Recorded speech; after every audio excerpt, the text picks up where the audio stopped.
విశ్వాసమును బట్టి ఐగుప్తు ధనము కంటే క్రీస్తు విషయమైన నింద గొప్ప భాగ్యమని ఎంచుకొని అల్పకాలము పాపభోగము అనుభవించుట కంటే దేవుని ప్రజలతో శ్రమ అనుభవించుట మేలని యోచించి ఫరో కుమార్తె యొక్క కుమారుడిని అనిపించుకొనుటకు ఒప్పుకొనలేదు. ఏలయనగా అతడు ప్రతిఫలముగా కలగబోవు బహుమానమందు దృష్టించెను. చాలా ప్రార్థన చేసుకుందాం. మోకరించగలిగిన వాళ్ళు మోకరించి ప్రభు వాక్యం కొరకై సాగిలు పడదాం.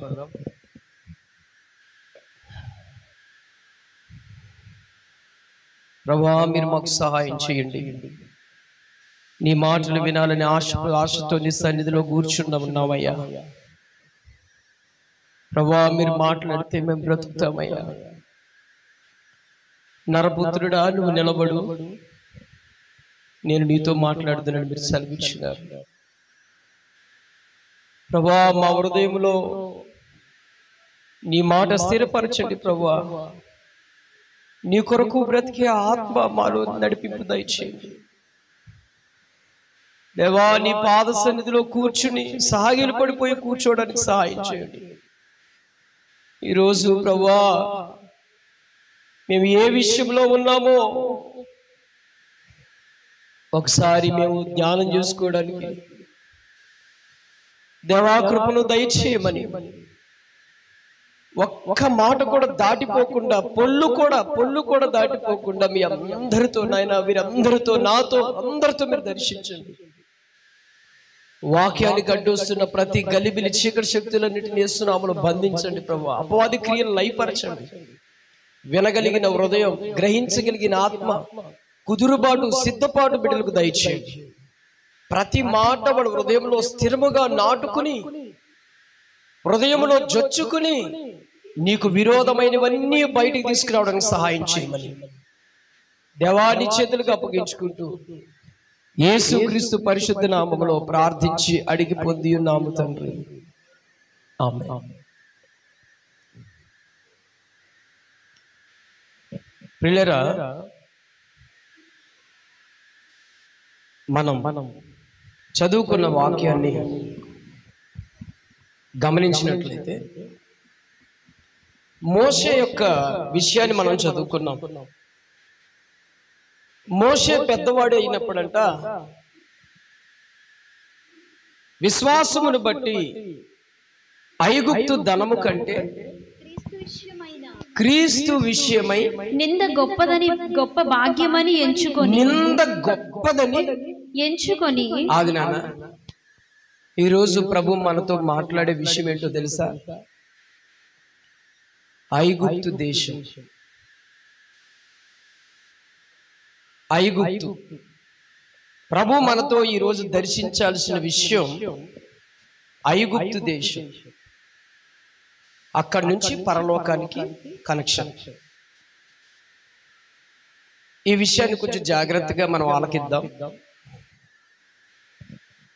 నేను ఒక్కసారి హిస్టరీ మీకు తెలియపరుస్తాను. ఆ తర్వాత మనం వాక్యంలోనికి మీకు అర్థమయ్యేలాగా కాస్త వివరంగా చెప్తాను, జాగ్రత్తగా వినండి. యోసేపు వారి అన్నదమ్ములు అమ్మేసిన తర్వాత యోసేపుని ఎక్కడ తీసుకొచ్చారండి? ఐగుప్తు దేశానికి తీసుకొచ్చి అమ్మేశారు. యోసేపు ఎప్పుడైతే ఐగుప్తు దేశంలో అమ్మబడ్డాడో అక్కడ దేవుడు యోసేపుని హెచ్చించి ఐగుప్తు దేశానికి ప్రధానమంత్రిని చేశాడు. ఆ తర్వాత యోసేపు అన్నదమ్ములు తినడానికి ఆహారం లేదు వాళ్ళకి. ఈ ఆహారం ఎక్కడ దొరుకుతుందనంటే ఐగుప్తు దేశంలో యోసేపు అనే ఒక నాయకుడు దగ్గరే ఉంది, ఇంకెక్కడా లేదు అని తెలుసుకుని యోసేపు అన్నదమ్ములందరూ ఐగుప్తు దేశానికి వచ్చారు. ఐగుప్తు దేశానికి వచ్చిన తర్వాత యోసేపు అని వాళ్ళకి తెలియదు. మొత్తానికి వారికి ధాన్యం ఇచ్చి ఇవ్వడం జరిగింది. మొత్తానికి మా అన్నలు వీరు, మేము అమ్మేసిన మా తమ్ముడు ఈ దేశానికి నాయకుడు అయ్యాడని వాళ్ళు కూడా తెలుసుకోవడం ఇవన్నీ జరిగినాయి. ఆ తర్వాత యాకోబు వారి కుటుంబం సంతానం అంతా కూడా ఐగుప్తు దేశానికి వచ్చేసారు. ఈ ఐగుప్తు దేశానికి వచ్చినప్పుడు ఎంతమంది వచ్చారంటే 70 మంది వచ్చారు. ఈ 70 మంది భార్యలు, భర్తలు, పిల్లలు వారికి ఇచ్చుకుని వీరికి ఇచ్చుకుని మొత్తానికి సంతానం 40 లక్షల దగ్గరగా అయిపోయింది ఈ సమూహం. ఆ సమయంలో యోసేపు చనిపోయాడు. యోసేపు చనిపోయిన తర్వాత ఈ ఐగుప్తు దేశంలో యోసేపు పరిపాలన చేశాడు అని తెలియని ఒక రాజు ఆ దేశానికి వచ్చాడు. వాడి పేరు కూడా ఫరో. ఈ ఫరో ఆలోచన ఏంటంటే, ఐగుప్తు దేశంలో మన జనసమూహం కంటే కానాను దేశం నుంచి వచ్చిన ఇశ్రాయేలు ప్రజలే ఎక్కువ కనబడుతున్నారు. మన దేశంలో ఉండి మనం అధికారం చేయాల్సిన విషయం కదా, వీళ్ళు సమూహం ఎక్కువ విస్తరించబడిపోతుంది. కాబట్టి అక్కడున్న మంత్రులను అనేక నాయకులు కూర్చోబెట్టుకుని ఒక పని చేద్దాం, ఈ ఇశ్రాయేలు ప్రజలందరితో మనం ఏం చేయించుకుందామంటే బానిసత్వం చేయించుకుందాం అని ఫరో రాజు ఆలోచన చేసుకుని నాయకులందరికీ చెప్పిన విషయం ఏంటంటే, ఇశ్రాయేలు ప్రజలకు ఆడవాళ్ళు పురుళ్ళు వేసుకుంటే మగపిల్లలను కనకూడదని చెప్పి మంత్రసానులకు ఆజ్ఞ ఇచ్చాడు. మంత్రసానులు అంటే పురుడు పోసేవాళ్ళు, అంటే అప్పట్లో డాక్టర్స్ వాళ్ళు. మగపిల్లలు ఎవరున్నా సరే చంపేయాలి, 2 సంవత్సరాల వయసు కలిగిన మగపిల్లల్ని చంపేయాలని తీర్మానం. ఈ పరిస్థితిలో మోషే పుట్టాడు. ఇప్పటి నుంచి జాగ్రత్తగా వినండి. ఈ మోషే పెద్దవాడైపోయాడు. ఇప్పుడే కలెక్ట్ చేసిన విషయం అది. హెబ్రీయుల పత్రికలో ఇప్పుడు మనం చదువుకున్న విషయం అదే. మోషే పెద్దవాడైనప్పుడు విశ్వాసమును బట్టి ఐగుప్తు ధనము కంటే, ఆగండి నాన్న, ఇక్కడ ఆగండి, జాగ్రత్తగా వినండి. మోషే పెద్దవాడు అయిపోయిన తర్వాత ఈ మోషే పెద్దవాడు ఎలాగయ్యాడు, ఏం జరిగిందంటే, ఇప్పుడు వాళ్ళ అమ్మ దాదాపు 3 నెలల దాకా మోషేని దాచిపెట్టారు. జమ్ము పెట్టెలో పెట్టి ఆ కాలంలో వదిలితే స్నానం చేయడానికి వచ్చిన ఫరో కుమార్తె ఆ జమ్ము పెట్టెలో ఉన్న పిల్లవాడి ఏడుపు చూసి, ఈ పిల్లవాడు ఇంత అందంగా ఉన్నాడు కదా, ఈ పిల్లవాడిని నేను పెంచుకుంటే బాగుంటుందని అక్కడ ఉన్న పనికత్తెలు అందరూ చెప్పారు. సరే పెంచుకోండి అయ్యా అని చెప్పేసి వాళ్ళందరూ సపోర్ట్ చేయటం వల్ల మోషే ఫరో కుమార్తెగా ఎన్నికయ్యాడు. మోషేకి పేరు ఎవరంటారంటే ఫరో కుమార్తె పెట్టింది మోషే అని. అయితే మోషే సకల విద్యలు అభ్యసించాడు. రాజు యొక్క కుమార్తె కొడుకు అంటే ఇంకా సామాన్యం కాదు. తినాల్సిన ఆహారం, తిరగాల్సిన వాహనాలు, లగ్జరీ, మంచి అఫీషియల్, ఏం తినాలన్నా, ఏం తాగాలన్నా, ఎక్కడికి తిరగాలన్నా, ఏం చెయ్యాలన్నా అన్ని అలవాట్లకు తెలిసిన వ్యక్తి.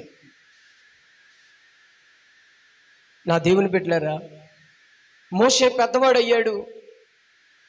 అయితే ఐగుప్తు దేశంలో జరుగుతున్న పరిస్థితులు చూస్తూ ఉన్నాడు. ఐగుప్తు దేశంలో ఏం జరుగుతుందంటే, ఇశ్రాయేలు ప్రజలతో వెట్టి చాకరీ చేయించుకుంటున్నారు ఐగుప్తు దేశ ప్రజలు.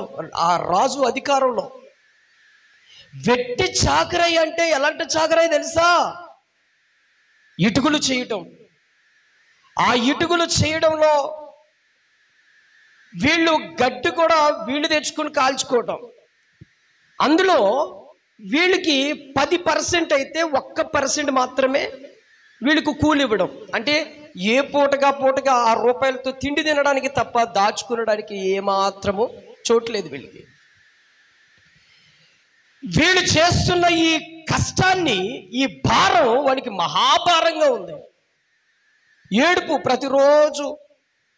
ఒక 17 ఏళ్ల కుర్రోడు, ఈ 17 ఏళ్ల కుర్రోడు ఇంటికి వచ్చి, మమ్మీ నా చేతులు వాచిపోయినాయి డాడీ, నడువు లాగేస్తుంది డాడీ, ఇటుకు బండి లాగలేకపోతున్నాను డాడీ, ఈ బాధ నేను భరించలేకపోతున్నాను డాడీ. ఆడపిల్లలు, మగపిల్లలు, పెద్దవాళ్ళు, చిన్నవారు ఈ బాధ ఒకరికొకరు పంచుకుని ఏడుపు, ప్రతిరోజు ఏడుపు కూడే వాళ్ళకి. ప్రతిరోజు వేదన, ప్రతిరోజు కన్నీరే, ప్రతిరోజు రోదన. మామూలు బాధ కాదు అది, చెప్పుకోలేనంత దుఃఖం. ఎవరు చెబితే ఆ పరిస్థితి నుంచి విడిపిస్తారో? ఆ రాజు అధికారంలో ఉన్న చెరలో నుంచి ఎవరు విడిపించగలుగుతారు? ఎవరు లేరు. దేశం కాని దేశంలో చిక్కబడిపోయారు. ఆ రాజు యొక్క కఠినమైన తీర్పుకి వీళ్ళు ఏమైపోయారంటే బానిసత్వంగా ఉన్నారు. ఐగుప్తి కాడి కింద ఉన్నారు వీళ్ళు. ఈ బానిసత్వంలో ప్రతిరోజు ఈ చేస్తున్న దాదాపు 40 సంవత్సరాలు వీళ్ళ కష్టం, వీళ్ళు ఏడుపండి. మీరు చెప్పండి, ఇప్పుడు మీ ఇంట్లో మీరు గారాభారంగా పెంచుకున్న మీ కొడుకు కానీ కూతురు కానీ ఆ రోజంతా కూలీనాలు చేసి ఇంటికి వచ్చి కన్నీరు గార్చి, అమ్మ నా చేతులు వాచిపోయినాయి, నా కాళ్ళు ఆగేస్తున్నాయమ్మా అని మీ తల్లిదండ్రుల దగ్గర కానీ చెప్పారనుకో, మీ మనసు ఎలా ఉంటుంది చెప్పండి? ఎంతో దుఃఖం వచ్చేస్తుంది. కౌగులించుకుని ఏడ్చేస్తారు. నాయనా వద్దు, ఆ పని మానేద్దాం, నువ్వు వెళ్ళొద్దు బాబా, వద్దు ఆ పనికి వెళ్ళొద్దు నువ్వు అని చెప్పేస్తావు. కానీ ఐగుప్తు దేశంలో ఆ మాట అనడానికి లేదు. నీకు ఒంట్లో బాగున్నా బాగోపోయినా, జ్వరం వచ్చినా, దగ్గొచ్చినా, కడుపు నొప్పి వచ్చినా, ఇంకొకటి వచ్చినా ప్రతిరోజు పనికి వెళ్ళాలి. ఎందుకంటే అది శాసనం. రాజు ఇచ్చాడు, ఇశ్రాయేలు ప్రజలతో కఠినమైన పని చేయించండి అని. వాళ్ళు వెట్టి చాకరే అంట, మొయ్యలేనంత భారం. వీళ్ళు రోజు అన్నం తింటున్నారు కానీ రక్తపు కూడైపోయింది వాళ్ళు తినే ఆహారం.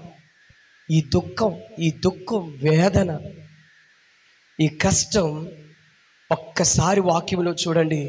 నిర్గమకాండంలో ఎంత స్పష్టంగా ప్రభు మన కొరకు రాసించాడో.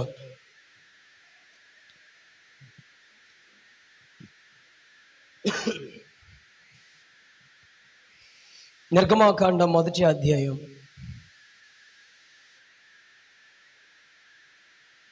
13వ వచనం చదువునన్నా. ఇశ్రాయేలుల చేత ఐగుప్తీయులు కఠినముగా సేవ చేయించుకొనిరి. వారు ఇశ్రాయేలుల చేత చేయించుకొనిన ప్రతి పనియు కఠినముగా ఉండెను. వారు జిగట మట్టి పనిలోను, ఇటుకల పనిలోను, పొలములో చేయు ప్రతి పనిలోను కఠిన సేవ చేయించి వారి ప్రాణములను విసిగిపోయింది. ఈ ప్రాణం ఏమైందండి చెప్పండి ఒకసారి. ఎన్ని సంవత్సరాల నుంచి నువ్వు కష్టపడినా నీ అప్పులు తీరకపోతే ఎలా అనిపిస్తుంది? ఎన్ని సంవత్సరాల నుంచి నువ్వు కష్టపడుతున్నావు, రాత్రి పగలు కూలీ నాలు చేసి నువ్వు ఇల్లు కట్టిన అప్పులు తీరకపోతే, పెళ్లి చేసిన కుమార్తె అప్పులు తీరకపోతే, హాస్పిటల్కి వెళ్ళిన అప్పులు తీరకపోతే నీ ప్రాణం ఏమవుద్ది? విసిగిపోయింది ప్రాణం. విరక్తి పుట్టేసింది వాళ్ళకి, జీవితం మీద విరక్తి పుట్టింది. చాలామంది ఈ మాట అంటారు కదండి, బతికట కంటే చావటం మేలురా బాబు, ఈ బతికెందుకు అనిపిస్తుంది అంటారు చాలామంది. వాళ్ళ ప్రాణాల మీద ఏమనిపిస్తుంది అంటే విసుగుదల పుడుతూ ఉంటుంది. ఇశ్రాయేలు ప్రజలకు కూడా విసుగుదల వచ్చేసింది.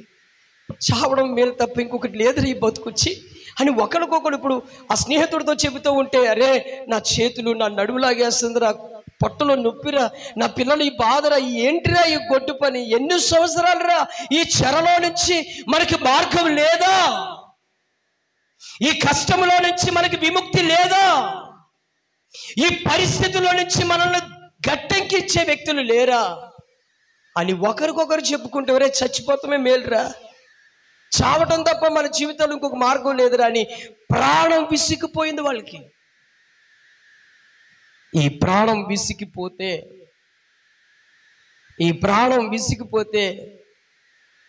వీరు ఏడుపు, వీరి కన్నీరు ఎక్కడికి వెళ్ళిపోయిందో ఒక్కసారి వాక్యంలో చూడండి నాన్న. వాక్యంలో చూడండి నాన్న. నిర్గమకాండం 3వ అధ్యాయం 7వ వచనం చదువు నాన్న. మరియు యెహోవా ఇట్లనెను, నేను ఐగుప్తులోనున్న నా ప్రజల బాధను నిశ్చయముగా చూచితిని. నేను ఒక్క నిమిషం ఆగినాను ఇక్కడ. దేవుని గట్టిగా స్తోత్రం చెప్దామా?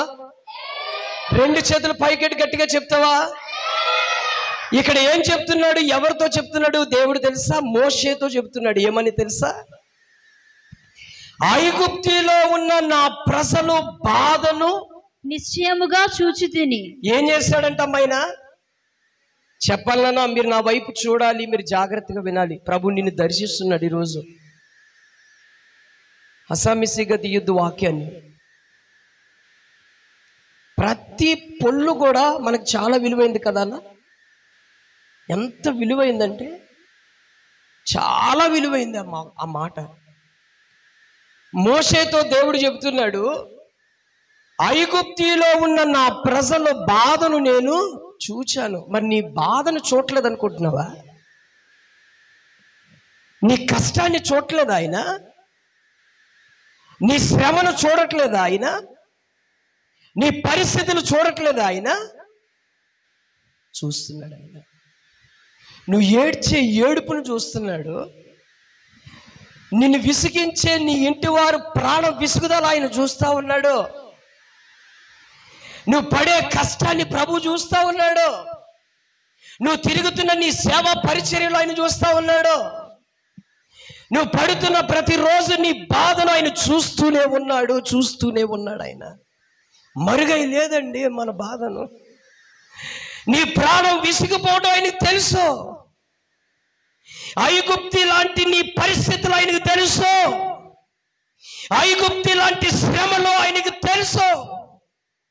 ఐగుప్తు లాంటి నిందలో ఆయనకు తెలుసు ఆయనకి అన్నీ తెలుసు. ఎందుకో తెలుసా? నిన్ను చూస్తూ ఉన్నాడు ఆయన.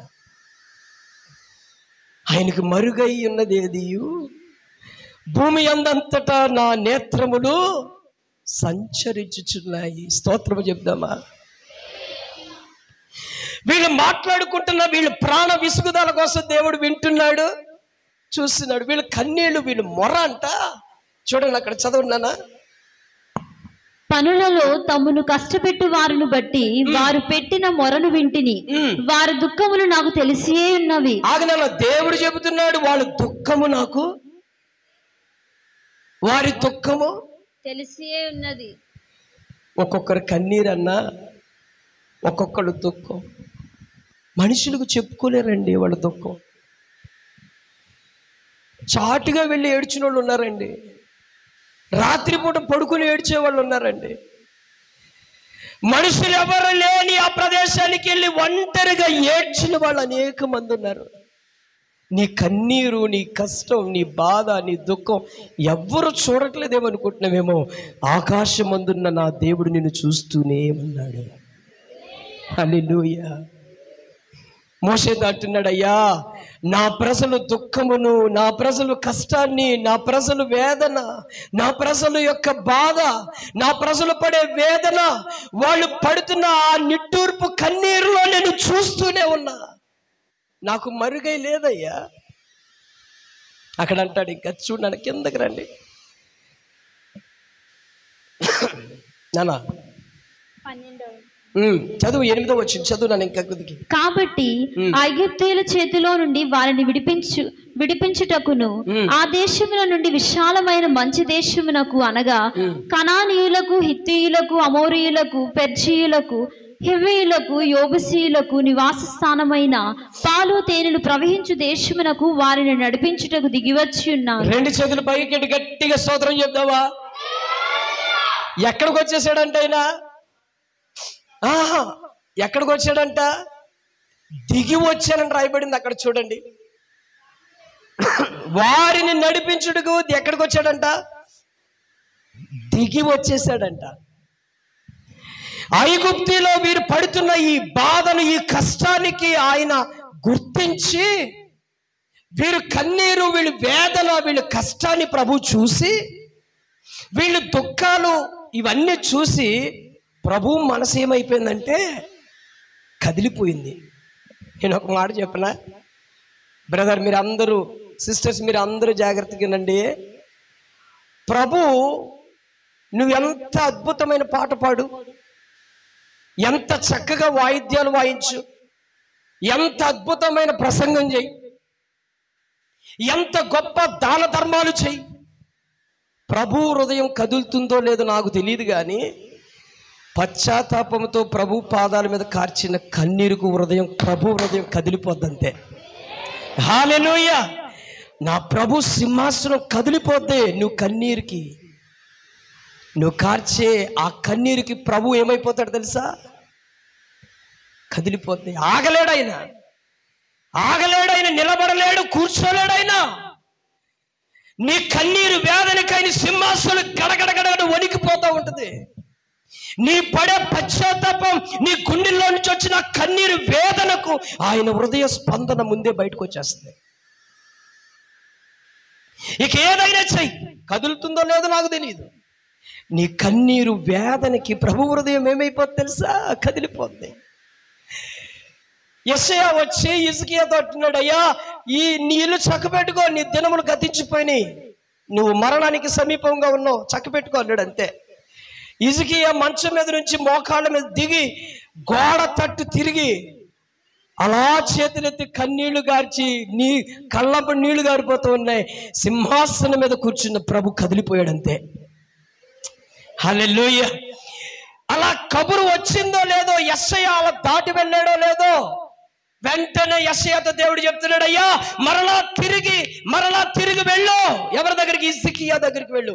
ప్రభు నువ్వు చెప్పిన మాట చెప్పొచ్చేసాను కదా, మరలా ఎందుకు వెళ్ళమంటే వెళ్ళు అక్కడికి. 15 సంవత్సరాలు మరలా ఆయుష్ని ఇస్తున్నానని చెప్పు. హల్లెలూయా. ఎందుకేం జరిగింది అక్కడ అంటాడు, ఇదిగో హిజ్కియా నీ కన్నీటిని నేను. ఎంత గొప్ప కృప గల దేవుడండి.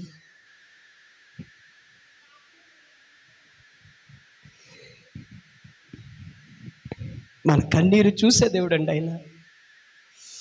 నువ్వు కార్చే ప్రతి చుక్కను చూస్తాడు ఆయన. అందుకే దావీదు కీర్తనలో ఏమంటాడు తెలుసా? నా కన్నీటిని నువ్వు బుడ్డిలో. స్తోత్రం చెప్పండి గట్టిగా. హల్లెలూయా. ప్రభువా ఈ జీవితంలో నా ప్రాణం విసుకుపోయి, ఈ జీవితంలో నేను కార్చిన కన్నీరుకు విలువ లేదని దుఃఖపడద్దు. పరలోకి వెళ్ళిన తర్వాత సహోదర, అమ్మా, పరలోకి వెళ్ళిన తర్వాత నీ కన్నీరు బుడ్డుని చూపిస్తాడు ఆయన. దేని కొరకు ఏడ్చావో ఆ ఏడుపు ఏమై ఉందో ఆ కన్నీరు బుడ్డుని చూపిస్తాడు. భక్తుడైన దావీదు ఆయన కన్నీరును దాచాడంట, బుడ్డిలో దాచాడని చెప్తున్నాడు. ఊరికినే పావు నీ కన్నీళ్ళకి. ఆ ప్రతి కన్నీరు చుక్కకి ప్రభు వెలకడతాడండి, వెలకడతాడు నా ప్రభు. ఆ కన్నీటి దుఃఖాన్ని బట్టే దిగొచ్చేసాడు ఆకాశం నుంచి ఆయన. మోషే దాటున్నాడు, అయ్యా నేను వారిని నడిపించడానికి దిగొచ్చేసానయ్యా, ఎందుకంటే వాళ్ళ దుఃఖము, వారి కన్నీరు నేను చూశాను, కూర్చోలేకపోయానయ్యా సింహాసనం మీద, అందుకే వచ్చేసాను. అన్న దేవుని మందిరంలోకి వెళ్ళి ఏడుతుంది. అంతకుముందు ప్రార్థన చేయలేదా అన్న? అంతకుముందు ప్రభుని అడగలేదా నాకు సంతానం కావాలని? అంతకుముందు ప్రభువా ఏంటి గోల, ఈ గొడవ ఏంటి, గర్భఫలం లేకుండా ఏంటి నా జీవితం అడగలేదా? అడిగింది, కానీ కన్నీరు కాదు, మామూలుగా అడిగింది. ఇప్పుడు వెళ్ళింది ఆ దేవాలయంలోకి వెళ్ళి సాగిలు పడి నమస్కరించి అడుగుతుంది, ప్రభువా గుడ్రాలని నిందలు వేసి నన్ను అవమానపరుస్తున్నారయ్యా, ఈ జీవితంలో ఇదేనా, ఈ బ్రతుకు ఇంకా లేదా? నాయనా నిన్ను సేవిస్తా ఉన్నాను కదా, నువ్వు నమ్మదగిన వాడువు, నువ్వు నిజమైన దేవుడు అయ్యా, ఇదిగో నా గర్భము నుంచి పుట్టిన ఈ బిడ్డ నీకు అర్పించేస్తానయ్యా అని కన్నీరు కార్చగానే ప్రభు ఆ మరుసటి నెలలో నుంచే ఆమె గర్భాన్ని ప్రభు తీర్చాడు. హల్లెలూయా. నా దేవుని బిడ్డలారా, చాలా మంది తల్లిదండ్రులు చెబుతూ ఉంటారండి, నా బిడ్డలు మాకు ఒక ముద్ద పెట్టిన వాళ్ళు లేరయ్యా, మమ్మల్ని ఎలా ఉన్నావని అడిగేవాళ్ళు లేరయ్యా అని చాలామంది తల్లిదండ్రులు కన్నీరు గారుస్తున్నప్పుడు ప్రాణం చాలా బాధ అనిపిస్తూ ఉంటుంది. దిగులు చెందొద్దు తల్లి, ఎవరు నీ కన్నీటికి సమాధానం ఇవ్వకపోయినా ఆకాశం ముందున్న నీ దేవుడు, నువ్వు సేవిస్తున్న దేవుడు నీ కన్నీటికి విలువ కట్టేవాడు ఆయన. హల్లెలూయా. దేవుని బిడ్డలారా, పరలోకము నుంచి ఆ కన్నీటిని చూసి ప్రభు వచ్చాడు. మోషేతో చెప్తున్నాడు, నా మోషే నువ్వు అర్జెంటుగా ఐగుప్తు దేశంలోకి వెళ్ళాలి. ఈ మోషే ఎక్కడున్నాడు? మిద్యాను అరణ్యంలో ఉన్నాడు, హోరేబు పర్వతం దగ్గర ఉన్నాడు. 40 సంవత్సరాలు మిద్యాన్ అరణ్యంలో గొర్రెలు మేపటం నేర్పించాడు దేవుడు మోషేకి, ట్రైనింగ్. ఎందుకు ఐగుప్తు దేశంలో నుంచి ఎందుకు వచ్చేసాడంటే, ఆ దేశంలో ఐగుప్తుడు ఒకడు ఇశ్రాయేలును చంపేయటం తట్టుకోలేకపోయాడు. రోషం వచ్చేసేది, తట్టుకోలేక చంపేశాడు, పారిపోయి వచ్చేసాడు. ఇప్పుడు అవసరమైతే తిరిగి వెళ్ళి ఐగుప్తు దేశంలో ఫరో కుమార్తె వాళ్ళ ఇంట్లో వాళ్ళ సుఖభోగాల్లో ఉండకూడదా? మోసేకి సాధ్యం కాదా? సాధ్యమే కదా. ఎందుకు ఆ రోషం రావాలి? నా ప్రజలు, నా దేవుని ప్రజల్ని ఒకడు చంపడం ఏంటి? ఈ ఐగుప్తుడికి ఏ విధమైన అధికారం ఉంది? ఈ ఐగుప్తు ప్రజలు నా ప్రజల మీద ఏ విధమైన చర్చ తీసుకుంటారని మండిపోతా ఉన్నాడు మోషే. పెద్దవాడు అవ్వగానే మోషే గుండెల్లో భారం పెరిగిపోతా ఉంది. ఫరో ఇంట్లో అన్నం తింటున్నాడు, ఫరో ఇంట్లో ఉన్న సుఖభోగాలు అనుభవిస్తూ ఉన్నట్లుగానే ఉన్నాడు. కానీ ఫరో యొక్క పెట్టే వెట్టి చాకరై తన ప్రజలు అనుభవిస్తూ ఉంటే ఫరో ఈ మోషే తట్టుకోలేనంత వేదన గుండెల్లో రగిలిపోతా ఉంది. నా దేవుని బిడ్డలారా, ఎప్పుడైతే దేవుడు వచ్చాడు, మోషేని దేవుడు పంపించాడు. పంపించిన వెంటనే ఫరో దగ్గరికి వెళ్ళాడు. అయ్యా, ఈ ప్రజలు యెహోవాకు ప్రజలు, ఈ ప్రజలు అరణ్యంలోకి వెళ్ళి మా దేవుడైన యెహోవాను ఆరాధించాలి అని అడిగితే, యెహోవా ఎవడు అన్నాడు. ఆడు గర్వం చూడండి. యెహోవా ఎవడు? పాపం వాడికి అస్థిపంజరం కూడా దొరకలేదు. దేవునికి స్తోత్రం చెప్పండి. తలకోరు పెట్టే వాళ్ళింటి కుటుంబీకులు కూడా లేరండి వాళ్ళకి. మీకు అర్థం అవ్వలేదు మీకు, నాకు అర్థమైంది. ఫరోకి తలకోరు పెట్టే కొడుకులు లేరు. ఎవరు అసలు ఒక దేశానికి నాయకుడు చచ్చిపోతే ఆ బాడీని ఎంతగా చేస్తారు చెప్పండి అన్నా. ఇంకొక మాట చెప్తానే, చిన్న సెలబ్రిటీ చనిపోతేనే ఈ మధ్యన ఈ యూట్యూబ్లో కానీ, ఈ ఫేస్బుక్లో, ఈ వాట్సాప్లో చూడలేక చచ్చిపోతున్నాం.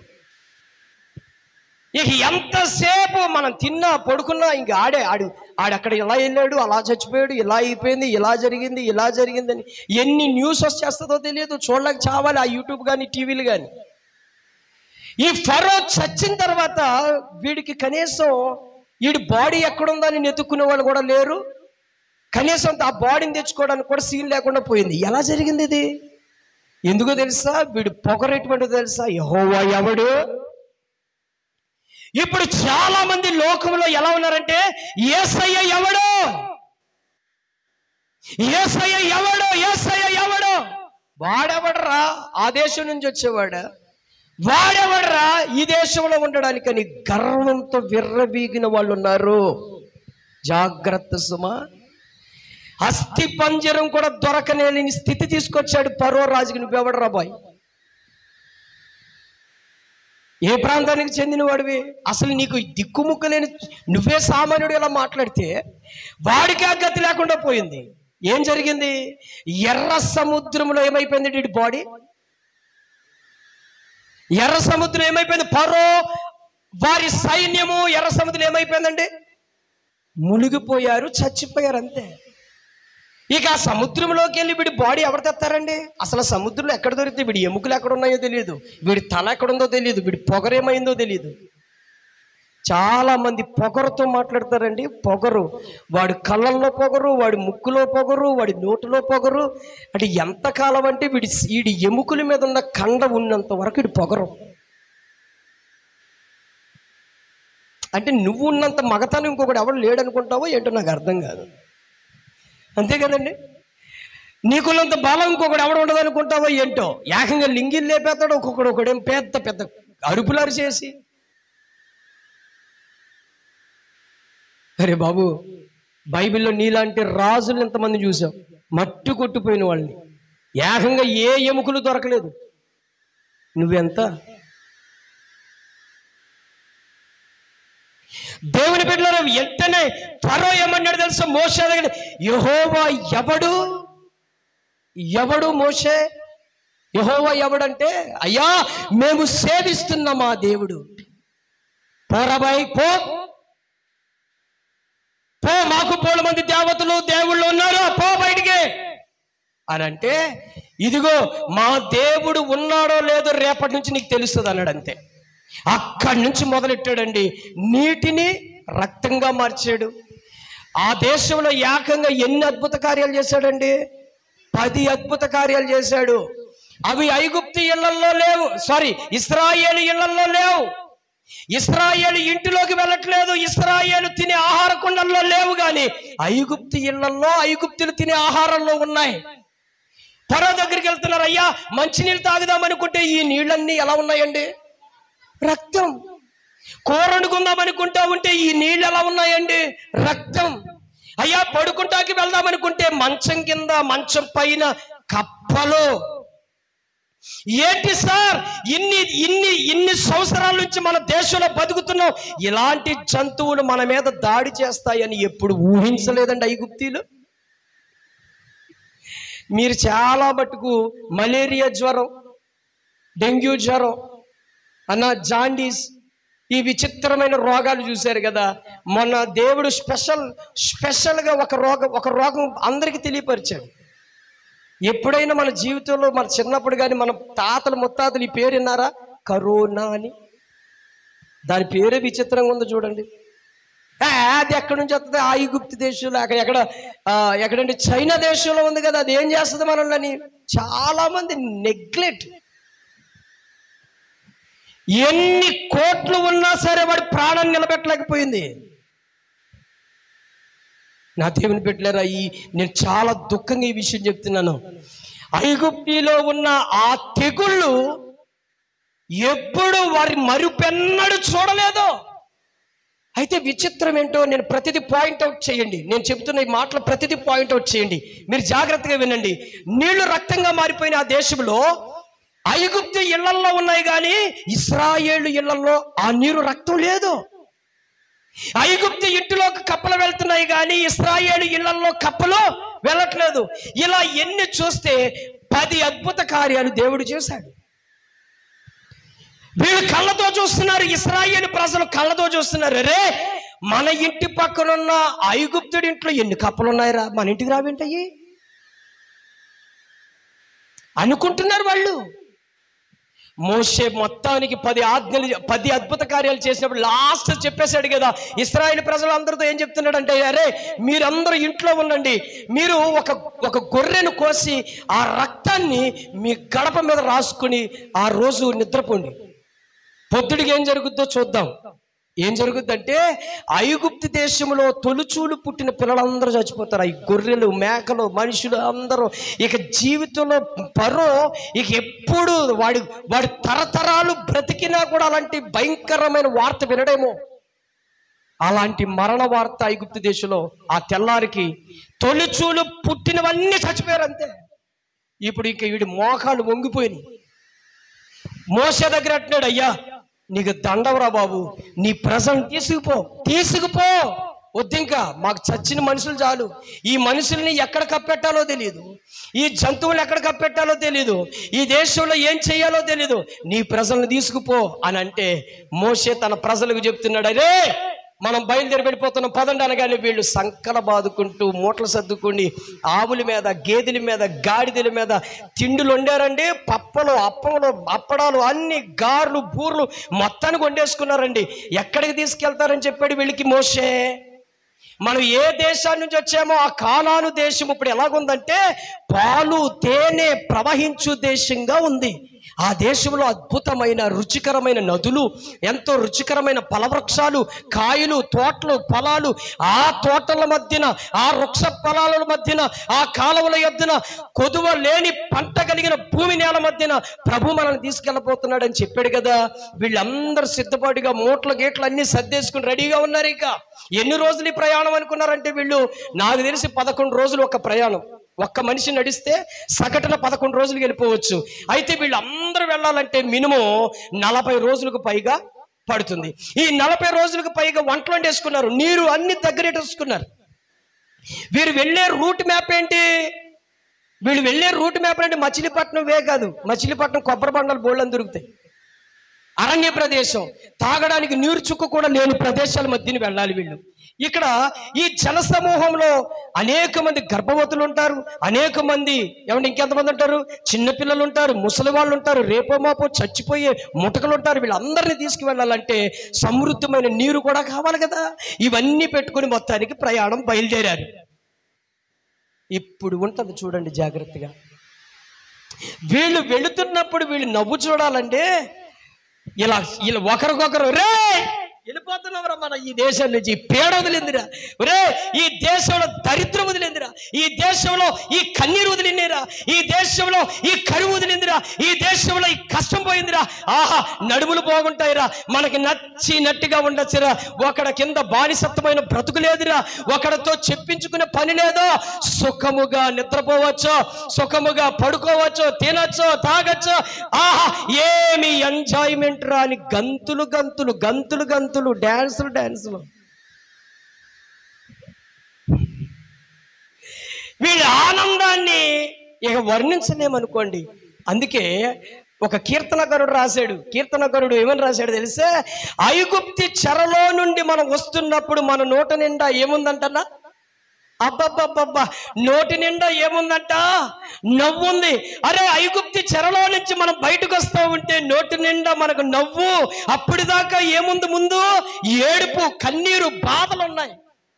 ఇప్పుడు నోటి నిండా నవ్వు ఉంది, పక్క పక్క పక్క నవ్వేస్తున్నారు అందరూ. ఇక నవ్వుతూ నడకించుకున్నారండి, ఆ దేశములో నుంచి నడకించుకున్నారు. ఇక నడక ఇచ్చుకుంటూ ఆడతా పాడుతా వెళుతూ ఉంటే సడన్గా వీళ్ళకి ఒకటి అడ్డుగా ఒకటి వచ్చేసింది. పాపం ఆ దేశానికి వెళ్ళడానికి ఏకంగా వీళ్ళు బ్రిడ్జ్ ఉంటుంది అనుకున్నారు, ట్రైన్ ఉంటుంది అనుకున్నారు, తెలియదు. కానీ ఆ ఎర్ర సముద్రం అడ్డు వచ్చింది, అక్కడికి వెళ్ళి కూర్చున్నారు. కూర్చున్న తర్వాత ఇలా కూర్చున్నారు. మొత్తానికి పరో హృదయం మరలా రేగి, మనలో ఉన్న వాళ్ళు ఇంతమంది పిల్లలు చచ్చిపోయారు, ఇన్ని జంతువులు చచ్చిపోయినాయి, చావో రేవో మనం బతుకుతామా చస్తామా వద్దురా రే, మన ఇంట్లో తొలిచూలు పుట్టిన పిల్లలు అందరూ జంతువులు అన్నీ చచ్చిపోయినాయి కదా, పదండి వాళ్ళని మరలా మనం బానిసత్వం చేసుకోవడానికి తీసుకొద్దాం అని చెప్పి పరో నిర్ణయం చేసుకుని ఇప్పుడు రథ సైన్యంతో బయలుదేరాడు. ఈ బయలుదేరిన ఈ ప్రయాణంలో వీళ్ళు ఏం చేస్తున్నారంటే చక్కగా చెనక్కాయలు తింటున్నారు అనమాట. ఆ సముద్రం వంచన కూర్చుండి ఇలా వేసుకుని ఏకంగా అప్పడాలు తీసుకున్నాడు, అప్పడాలు చక్కగా సరదాగా నవ్వులుతూ ఉన్నారు. ఈ నవ్వులుతూ ఉన్న శబ్దం, ఈ తింటున్న ఈ ప్రశాంతమైన వాతావరణంలో కన్నులెత్తి మరల ఎటు చూశారంటండి? నాకు చెప్పండి, ఈ మాట చాలా ముఖ్యమైనది. వాళ్ళు కన్నులెత్తి ఎటు చూశారంటన్నా? మీరు చెప్పరేంటండి? నోరు విప్పండి అమ్మా. మీ ఏకంగా మీ నోటి మాటలు బంగారం అన్నట్టుగా అసలు మాట్లాడట్లేదు. వీళ్ళు ఎటు చూశారంట? ఎటువైపు? ఇలా చూశారంట అంతే. ఇలా చూసిన వెంటనే ఆ రథాలు వస్తున్న శబ్దం, ఆ గుర్రాలు అరుపులు, ఆ శబ్దం, ఆ ఎప్పుడైతే ఆ కేకలు, ఏ విధమైన ఆ దుమ్ము లెగుసొస్తా ఉందో వీళ్ళు గుండెకాయలు జారి మరల పొట్టలోకి వచ్చేసింది. నోటి నిండా ఉండే ఈ నవ్వు ఏమైపోయిందంటే తినే ఈ తంపడగాయలు ఏమైపోయినాయి అంటే పాడేశారు పొట్టలో. పాడేసి వెంటనే ఎటు చూశారు వీళ్ళు? ఎటు చూస్తున్నారండి? మోషే ఎటు చూస్తున్నాడు? మోషే ఇలా చూస్తూ ఉంటే వీళ్ళేమో అటు చూస్తున్నారు. ఇదిగో జాగ్రత్తగా వినండి, సేవకుడు ఎటు వెళితే సంఘం అటు వెళ్ళాలి. వెళితే మీకు క్షేమం. సేవకుడు ఏ విధంగా నడిస్తే ఆ త్రోవలో మీరు వెళితే మీకు అంతకు మించిన క్షేమం కూడా ఇది ఉండదు. లోతు దగ్గరికి దేవదూతలు ఏం చెప్పారంటే, మీరు వెనుకకు తిరగకుండా పరిగెత్తండి అన్నాడు. అంతే చెప్పారా? దేవదూతలు చెప్పారు, బాబు తడువు చేయొద్దు, బయలుదేరండి ఇక్కడి నుంచి అర్జెంటుగా. ఎందుకనంటే సొదొమ గొమొర్రా పట్టణమును అగ్ని చేత దేవుడు కాల్చబోతున్నాడు, బయలుదేరండి అర్జెంటుగా అన్నాడు. అంతే. వీళ్ళు వెంటనే మూటలు మూటలు సర్దుకున్నారు, పరుగులు పెడుతున్నారు. పరుగులు పెడుతూ పెడుతూ పెడుతూ పెడుతూ ఈ సొదొమ గొమొర పట్టణ ప్రాంతమును అరణ్య ప్రదేశములకు వస్తూ ఉంటే ఏం జరిగిందంటే, లోతు భార్య బీరువాలో ఏమున్నాయా అవి తేలేదేంటి, బీరువాలో అవున్నాయా ఇవున్నాయా, అసలు ఏం జరిగింది, మన ఇల్లు ఏమైపోద్దో, ఎందుకు ఈ పరిస్థితి ఏంటని ఇలా తిరిగిందంతే. దేని వైపు తిరిగిందండి? ఎటువైపు తిరిగింది? సొదొమ గొమొర పట్టణం వైపు తిరిగి చూసిందంతే. ఏం జరిగిందమ్మా? ఏం జరిగింది? ఏకంగా లోతు ఇలా చేయి పట్టుకుని రా అనడానికి లేదు. ఉప్పు స్తంభం అంటే బూడిద. అలా నిలబడిన మనిషి వెంటనే అలా బూడిదైపోయి అలా రాలిపోయింది పౌడర్. లోతు చెప్పి రా అనడానికి లేదు, ఎందుకంటే వెంటనే బూడిదైపోయింది ఆమె. దేవుడు చెప్పాడు, వెనక్కి తిరగ చూడదు. ఏ విషయంలో నువ్వు వెనక్కి తిరిగి చూస్తావో దాన్ని నీ మీద ప్రభుత్వం చేస్తుంది, బానిసత్వం చేసేసుకుంటుంది అంతే. దేవుడు మోషేతో అంటున్నాడు, మోషే సాగిపో. ఎందుకు మీరు ప్రార్థన చేస్తున్నారు? నాకు నీ చేతిలో ఏమిచ్చాను? ఆయుధం ఇచ్చాను, కర్ర ఇచ్చాను కదా, నువ్వు నాకెందుకు మొరపెడుతున్నావు? ఊరకనే నిలిచి ఉండి చూడుడి. ఎటువైపు చూడాలి? ప్రభు వైపు చూడడం మానేసి ఐగుప్తు దేశం వైపు చూస్తున్నారు. అలా చూస్తూ ఉంటే వాడి కేకలు, వాళ్ళ గుర్రాలు శబ్దాలకి వీళ్ళు గుండెకాయ డపటప టపటప టపట అని ఊగిపోయి మోషే దగ్గరికి వచ్చేసి, మోషే మోషే కర్మకాలి నీతో వచ్చాం, మోషే ఈ బ్రతుకొక దారి లేదా, అక్కడ చచ్చామనుకుంటే ఇంకా చంపడానికి తీసుకొచ్చావా మమ్మల్ని?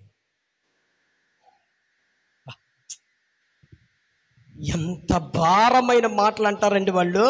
చూడండి, నిర్గమాకాండంలో తీయన్నానా త్వరగా, నిర్గమాకాండము 14వ అధ్యాయము 10వ వచనం చదువునా నానా మైక్లో చదవండి. ఫరో సమీపించుచుండగా ఇశ్రాయేలీలు కన్నులెత్తి ఐగుప్తీయులు తమ వెనక వచ్చుట చూచి మిక్కిలి భయపడి యెహోవాకు మొరపెట్టిరి. చాలు నాన్న, ఎటు చూశారంట? ఐగుప్తుల వైపు చూశారు. అక్కడ ఏం జరిగింది? దాని తర్వాత చదువున్నాను ఇంకా. అంతటా వారు మోషేతో అంటున్నారు, ఐగుప్తీయులో సమాధులు లేవని ఈ అరణ్యములో చచ్చుటకు మమ్మను రప్పించితివా? మమ్మను ఐగుప్తులో నుండి బయటికి రప్పించి మమ్మను ఇట్లు చెయ్యనేలా? మా జోలికి రావద్దు, ఐగుప్తీయులకు దాసులు మగుదమని ఐగుప్తీయులో మేము నీతో చెప్పిన మాట ఇదే కదా. మేము ఈ అరణ్యమందు చచ్చుట కంటే ఐగుప్తీయులకు దాసులు మగుటయే మేలని చెప్పిరి. ఎంత ఘోరమండి ఈ మాటలు. వీళ్ళకి ఎక్కడి నుంచి వచ్చేసిందండి ఇంత జ్ఞానం? నాకు అర్థం కాదు. వాళ్ళు తెలివితేట మాటలు చూడండి. ఐగుప్తిలో సమాధులు లేవని అరణ్యంలో మమ్మల్ని తీసుకొచ్చావా?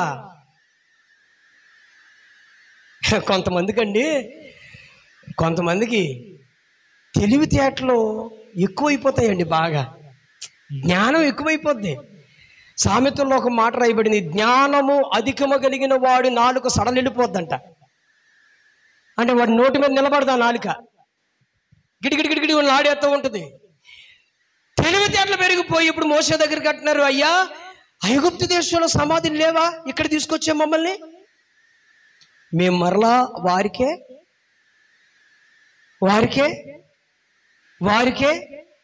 చెప్పాలి. వారికే మేము ఏమైపోతారంట? బానిసనమైపోతాం.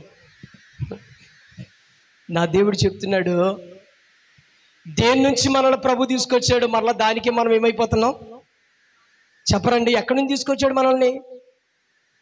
ఎక్కడి నుంచి తీసుకొచ్చాడు చెప్పండి మీరు. యేసు ప్రభు వారు మనల్ని ఎక్కడి నుంచి తీసుకొచ్చాడు బయటికి? మీకు తెలీదా? పాపం మీరు ఎవరు బాప్తిసం తీసుకోలేదమ్మా, మారు మనసు పొందలేదా, పాప పశ్చాత్తాపం కడగబడలేదా, ప్రభు రక్తంలో కడగబడలేని వాళ్ళు గట్టిగా స్తోత్రం చెప్పండి. మరి అందరూ ఉన్నారు కదా. భక్తుడు చెబుతాడు, జిగటి గల దొంగ ఊబి అంటే దాని పేరేంటండి? జిగటి గల మీరు సినిమాల్లో ఇలా ఈ పేరు చెప్పానని ఏమనుకోవద్దు. చాలాసారి మూవీల్లో, మన పూర్వ మూవీల్లో కానీ ఒక ఊబిలో మనిషి పడితే మరలా రాడు. ఏమైపోతాడండి ఆ ఊబిలో? ఏమైపోతాడన్నా? కూరుకుపోతాడు. ఆ మట్టి ఇలా ఇలా ఇలా అని ఆ మనిషిని కప్పెట్టేస్తుంది. అలాంటి ఊబిలో మనం ఉన్నాము.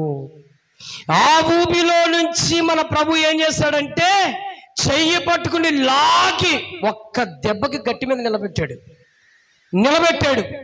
నిలబెట్టిన తర్వాత కొంచెం దూరం తీసుకొచ్చిన తర్వాత మరలా దానికే బానిస వెళ్ళిపోతున్నాం. అందుకే వాళ్ళు అంటున్నారు, ఐగుప్తిలో సమాధులు లేవని ఇక్కడ తీసుకొచ్చే మోసే మేము ఏమైపోతారంట అంటే ఇందు నిమిత్తమేనా? నువ్వు చెప్పండి, ఇందు నిమిత్తమేనా నీ కోసం ప్రభు ప్రాణం పెట్టింది? నువ్వు లోకపు ఆశల్లోనూ లోకపు పాపములోనూ వ్యర్థమైన వాటి యందు మనసు పెట్టడానికి కొరకేనా కలువరి సిలువలో ఆయన ప్రాణం పెట్టాడే నీ కోసం? కలువరి సిలువలో నీ కొరకు ప్రాణం పెట్టడానికి రీజన్ ఏంటి? ఆయన ఎందుకు ప్రాణం పెట్టాడు? ఆయన మహిమను విడిచిపెట్టి, ఆయన ఘనతను విడిచిపెట్టి భూమి మీదకి దిగువచ్చి రిక్తునిగా, దాసునిగా ఆ రూపం మార్చేసుకుని ప్రాణం పెట్టాడు. అంటే దేని కొరకు పెట్టాడు బ్రదర్? అలా దేని కొరకు పెట్టాడు ఆయన ప్రాణం? నువ్వు మరలా ఐగుప్తి లాంటి ఆ పాపానికి, ఐగుప్తి లాంటి దాస్వహానికి బానిస అయిపోయినట్లుగా వెళ్ళిపోతావన్నా నీ కోసం ప్రాణం పెట్టింది ఆయన? రే నాన్న వినాలిరా బాబు, రే వినాలి. ఇంత సీరియస్గా ప్రభు మాట్లాడుతూ ఉంటే ఒళ్ళు దగ్గరెట్టుకుని వినాలి జాగ్రత్తగా. ఎందుకు మాట్లాడుకుంటున్నారు? చాలా జాగ్రత్తగా వినాలి. ఐగుప్తీయులకే మేము ఏమైపోతానంటున్నారండి వాళ్ళు, దాస్యోగం. చాలా మంది అండి యేసు ప్రభుని నమ్ముకున్నప్పుడు, బ్రదర్ వింటున్నారా? యేసు ప్రభుని నమ్ముకున్నప్పుడు అంటన్నా, యేసు ప్రభుని నమ్ముకున్నప్పుడు అబ్బా యేసు ప్రభు వచ్చిన తర్వాత పాటలు ఉంటే, ఆరాధన చేస్తూ ఉంటే, ఆహా దేవుని సన్నిధిలో ఉంటే ప్రాంత మనసు నెమ్మదిగా ఉందయ్యా. ఎప్పుడు చెప్తున్నాడు? ఇలాంటి సంక్రాంతి పండగ లేని టైంలో చెప్తున్నాడు. అర్థమైందన్న? సంక్రాంతి పండగ లేని టైంలో అంటే మంచి సమ్మర్లో, మంచి ఆయనకు అనుకూలమైన పరిస్థితుల్లో చెప్తున్నాడు ఈ మాట. యేసుప్రభుని నమ్ముకున్న తర్వాత నా ప్రాణం నెమ్మదిగా ఉందన్నా. యేసుప్రభుని నమ్ముకున్న తర్వాత ఆహా నేను ఎంత హ్యాపీగా ఉన్నాను తెలుసా? మందు తాగట్లేదు, ఇక వ్యర్థమైన సినిమాలకు కూడా వెళ్ళట్లేదు. ఎందుకంటే ఆ టైంలో సినిమాలు కూడా ఓపెన్ అవ్వు. చాలా టెక్నిక్ కలిగిన వాడండి అపవాది కూడా. ఏ టైంలో మనుషుల దగ్గర డబ్బులు ఉంటాయో, ఏ టైంలో మనుషులు దేనికి వెళతారో, ఏ టైంలో ఖాళీగా ఉంటారో కూడా సినిమా వాళ్ళు టాలెంట్ మైండ్ ఆ టైంలోనే రిలీజ్ చేస్తారు ఈ సినిమా. మీరు చరిత్రలో చూసుకోండి, ఈ ఇండస్ట్రీలో, సినిమా ఇండస్ట్రీలో సమ్మర్లో ఏ సినిమా అయినా రిలీజ్ అయ్యిందా? ఒకవేళ రిలీజ్ అయినా నాలంటాడు ఎవడో బుడబొక్కలోడు అనుకోండి. ఎందుకంటే అప్పుడు ఆ డబ్బులు రావడికి. 3 సంవత్సరాలు తీసిన ఈ సినిమా కరెక్ట్గా ప్రజల దగ్గర డబ్బు ఎప్పుడు తీస్తారా జోబీలో నుంచి, ఎప్పుడు తీస్తారా వాళ్ళ ఇంట్లో నుంచి, ఎప్పుడు తీస్తారా వాళ్ళ బీరువాలో నుంచి, ఎప్పుడు సంతోషంగా వాళ్ళ ముఖాల మీద ఉంటుందో అప్పుడు తీస్తారు వాళ్ళు రిలీజ్. అపవాది ఎంత టాలెంట్గా నీకు ఎర్రేసి లాక్కెళ్ళిపోతున్నాడు అంతే. ఎర్ర అలా వేసి నిన్ను లాక్కెళ్ళిపోతున్నాడు అంతే.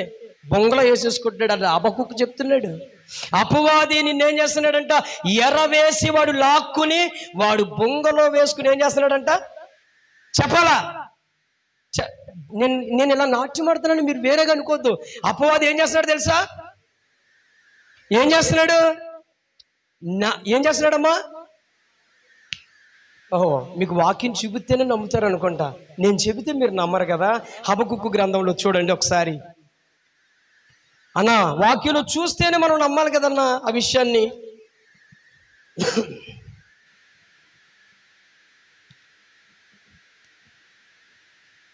హబక్కూకు గ్రంథము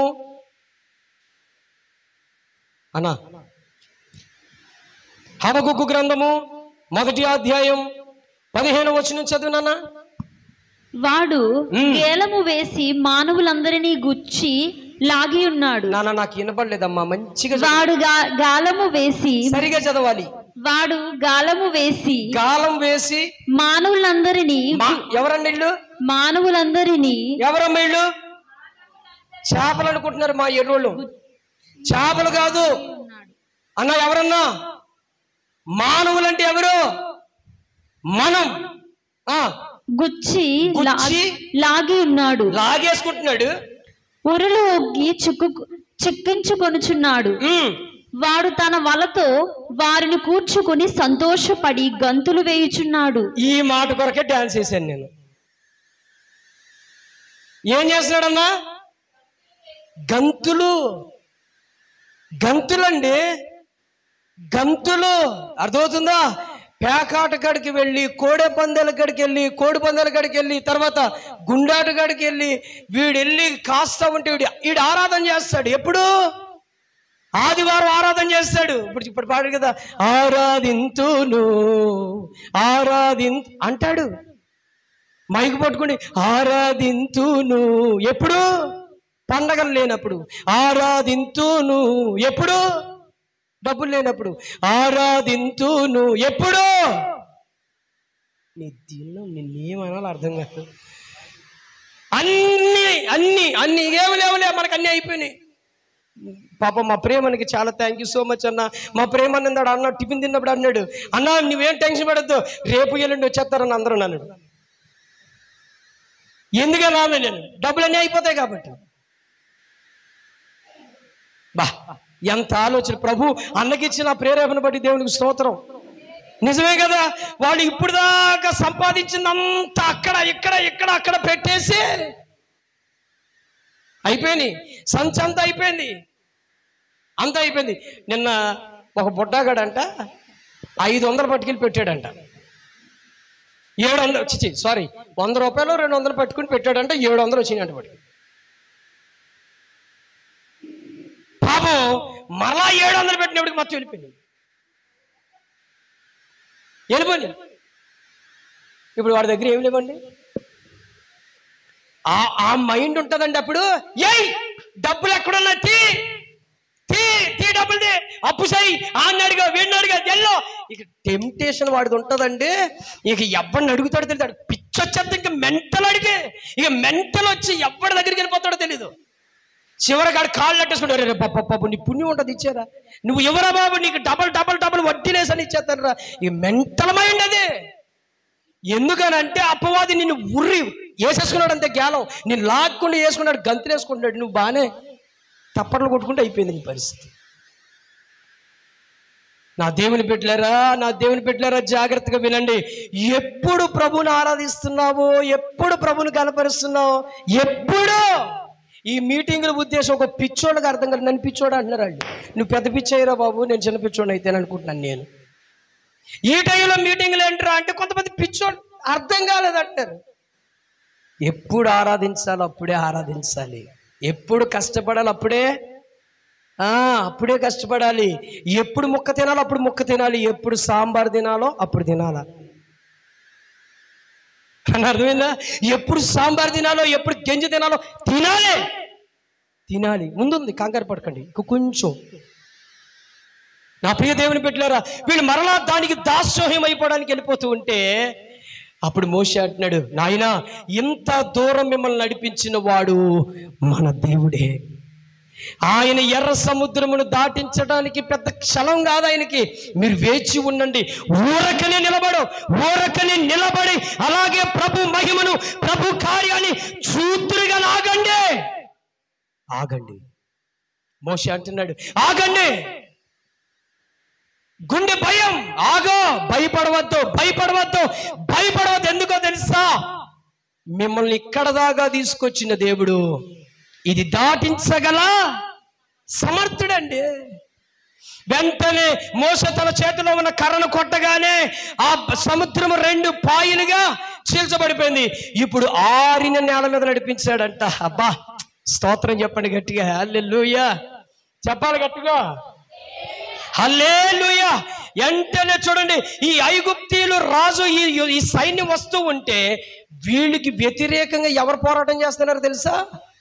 దేవుడే వారితో యుద్ధం చేస్తున్నాడు. ఆ ఇశ్రాయేలు ప్రజలు యుద్ధం చేయట్లా, ఇశ్రాయేలు ప్రజల పక్షముగా దేవుడు ఐగుప్తీయులతో యుద్ధం చేశాడు. మొత్తానికి ఎర్ర సముద్రంలో ముంచేశాడు. అబ్బా, ఇప్పుడు ఈ సముద్రం దాటిన తర్వాత మరల మొఖాల మీదకి ఏమొచ్చేసిందండి? చెప్పరేంటన్నా, ఏమొచ్చిందయ్యా? మీ సంగీతం వచ్చిందండి, తెలీదా? మీ సంగీతం వచ్చేసింది. వెంటనే తంబూరాలు సితారాలు అప్పటి నుంచి తీసేశారు, బ్యాగుల్లో నుంచి తీసి యెహోవాకు కొత్త కీర్తన పాడండి రా.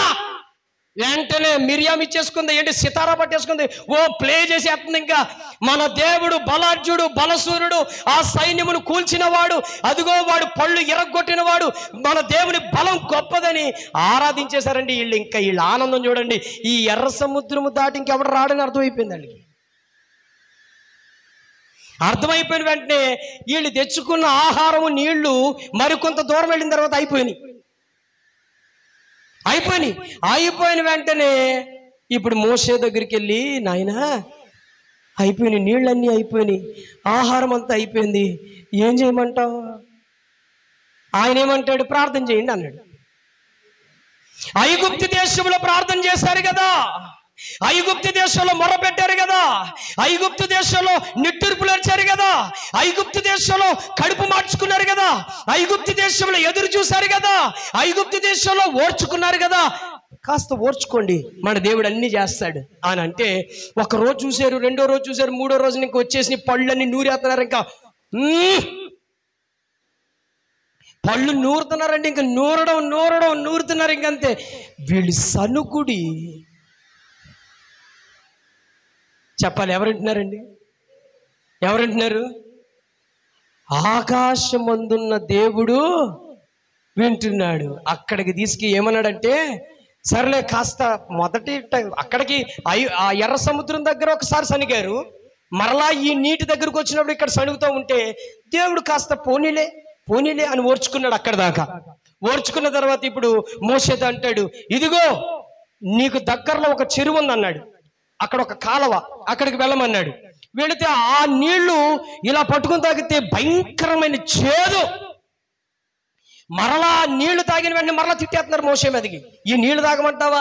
ఈ నీళ్లు రుచి పసి లేదు, తాగడానికి తృప్తే లేదు, చేది విషం, ఎలా తాగాలి ఈ నీళ్లు అని దెబ్బలాడుతూ ఉంటే మరలా మోషే వెళ్ళి దేవుడికి ప్రార్థన చేశాడు, అయ్యా ఈ నీళ్లు చేదుగా ఉన్నాయంటే అక్కడ ఒక చెట్టు రొబ్బను నరికి ఆ చెరువులో, ఆ కాలంలో వెయ్యమన్నాడు. వెయ్యమనగానే ఆ నీళ్ళు ఎలా మారిపోయినాయి? రుచికరంగా, మధురముగా, మారాలాంటి అనుభవము. చెప్పండి, మారాలాంటి ఆ అనుభవాన్ని, ఆ స్థితిని ప్రభు ఏం చేశాడు? అక్కడ మధురంగా మార్చేశాడు. తిన్నారు, మంచిగా నీళ్లు తాగారు. నీళ్లు తాగిన తర్వాత కొంచెం ఎదరికెళ్ళిన తర్వాత మరలా ఆకలి మొదలైంది. ఆకలికి మరలా సనుగుడం మొదలెట్టారు. సనగడం మొదలెడితే మా దగ్గర తెచ్చుకున్నవన్నీ అయిపోయినాయి అయ్యా, ఇప్పుడు మేమేం తినాలయ్యా అని అంటే, తర్వాత దేవుడు మరలా మోషే ప్రార్థన చేస్తే దేవుడు ఏం చేశాడండి? ఆకాశం నుంచి అమ్మా ఏం చేశాడన్నా చెప్పాలి, ఏం చేశాడు? మన్నా కురిపించాడు. అన్నా నేను త్వరగానే వచ్చేస్తున్నాను, ఓకేనా? మన్నా కురిపించిన తర్వాత ఈ మన్నాను ఏం చేశారన్నా? శుభ్రంగా తిన్నారు. మొదటి రోజు బాగుంది, రెండో రోజున బాగుంది, మూడో రోజున బాగుంది. 10 రోజులు దాటిన తర్వాత వీళ్ళకి ఏమైపోయిందంటే, పోనీ 4 రోజులు దాటిన తర్వాత ఏమైపోయిందమ్మా? ఈ మన్నా ఏమైందమ్మా? రోజు ఈ మన్నా తిని వీళ్ళకి ఏమైపోయిందంటే, ఏం పుట్టింది నాన్న? విరక్త పుట్టిందంట. విరక్తి పుట్టింది. మన్నా తెచ్చుకున్నారు, దేవుడు చెప్పాడు మన్నా తెచ్చుకోండి, శుభ్రంగా తినండి. ఎంతమందికి? దాదాపు 40 లక్షల సమూహాన్ని. 10 మందికా కాదే, ఇడ్లీ వేసేయడానికి.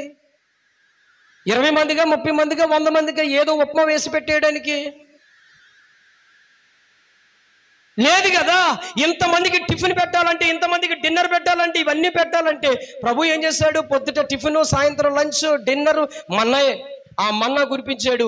కొన్ని రోజులు, కొన్ని సంవత్సరాలు తిన్న తర్వాత వీళ్ళకి ఏమైందంటే విరక్త పుట్టేసింది. విరక్త పుట్టిన తర్వాత వీళ్ళు సనుగుడు చూడాలి, వీళ్ళు అన్నిగులు చూడాలి. ఇక్కడ స్టార్ట్ అయిందండి వీళ్ళు భయంకరమైన ముగింపు. ఇక్కడికి వచ్చేసింది. చూడండి, సంఖ్యాకాండంలో నుంచి మాటలు చూసుకుందాం.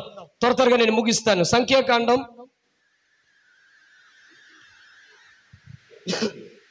నానా తీయాలి. సంఖ్యాకాండం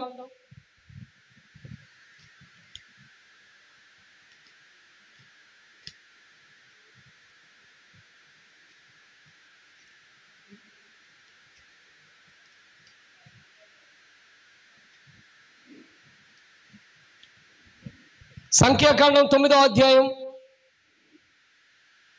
11వ అధ్యాయం. సంఖ్యాకాండం 11వ అధ్యాయం. ఒక్కసారి అయ్యా మీరు కూడా ఒక్కసారి చూడండి. ఈ మాట చాలా అమూల్యమైంది, చాలా అమూల్యమైంది. ఈ మాట చాలా మోస్ట్ ఆఫ్ ఇంపార్టెంట్. అందరూ బైబిల్ చూడాలి, అందరూ బైబిల్ చూడాలి. మోస్ట్ ఆఫ్ ఇంపార్టెంట్, అందరూ బైబిల్ చూడాలి. సంఖ్యాకాండం 11వ అధ్యాయం 4వ వచనం నుంచి చదివినానా?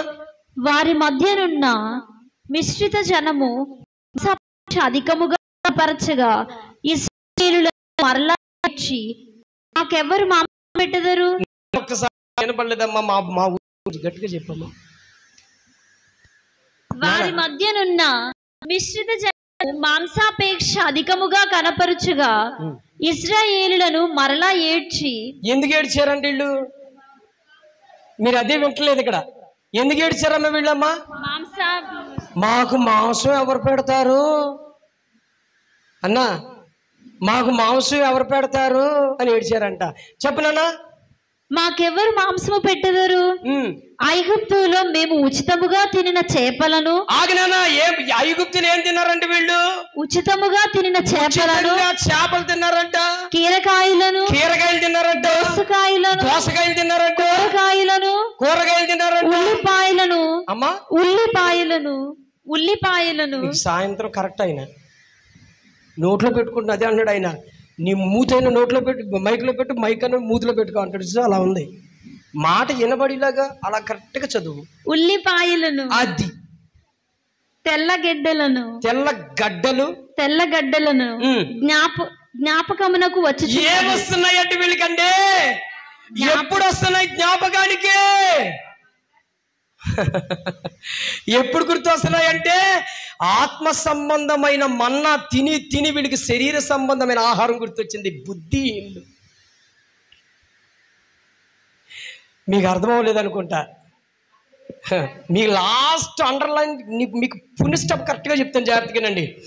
ఇప్పుడు ఐగుప్తు దేశంలో వీళ్ళకి ఏం గుర్తొచ్చినాయి అంట? ఐగుప్తు దేశంలో రే ఎయిరా వలైరా వలైరా వలైరా ఏం పడ్డాయి? చిన్ని చిన్ని ఇసుక దొందులు అడ్డాయి, చిన్న చిన్ని మట్టకడిసలు అడ్డాయి. అది పులుసో ఇగురో ఐగుప్తు దేశంలో నడుమిరిగిపోయినా కానీ చేపల కూర మానలేదు. వాళ్ళు అక్కడ సావగొట్టెము, ఇంకా అనకూడదు ఈ మాట, సావగొట్టే వాళ్ళు ఉన్నా కూడా తిండి మానలేదు. ఆ దేశంలో గట్టిగా తినేశారు, అలాగే చేశారు. ఇక్కడేమో ఆరోగ్యమైన మన్నా. ఆహా, పరలోకము నుంచి ఒకడు పెంచేది కాదు, దేవుడు పెంచిన మన్నా. నిన్ను వీళ్ళు ఏమనాలో వాళ్ళకి మించిపోయిన బాబులు మనం అయిపోయాం.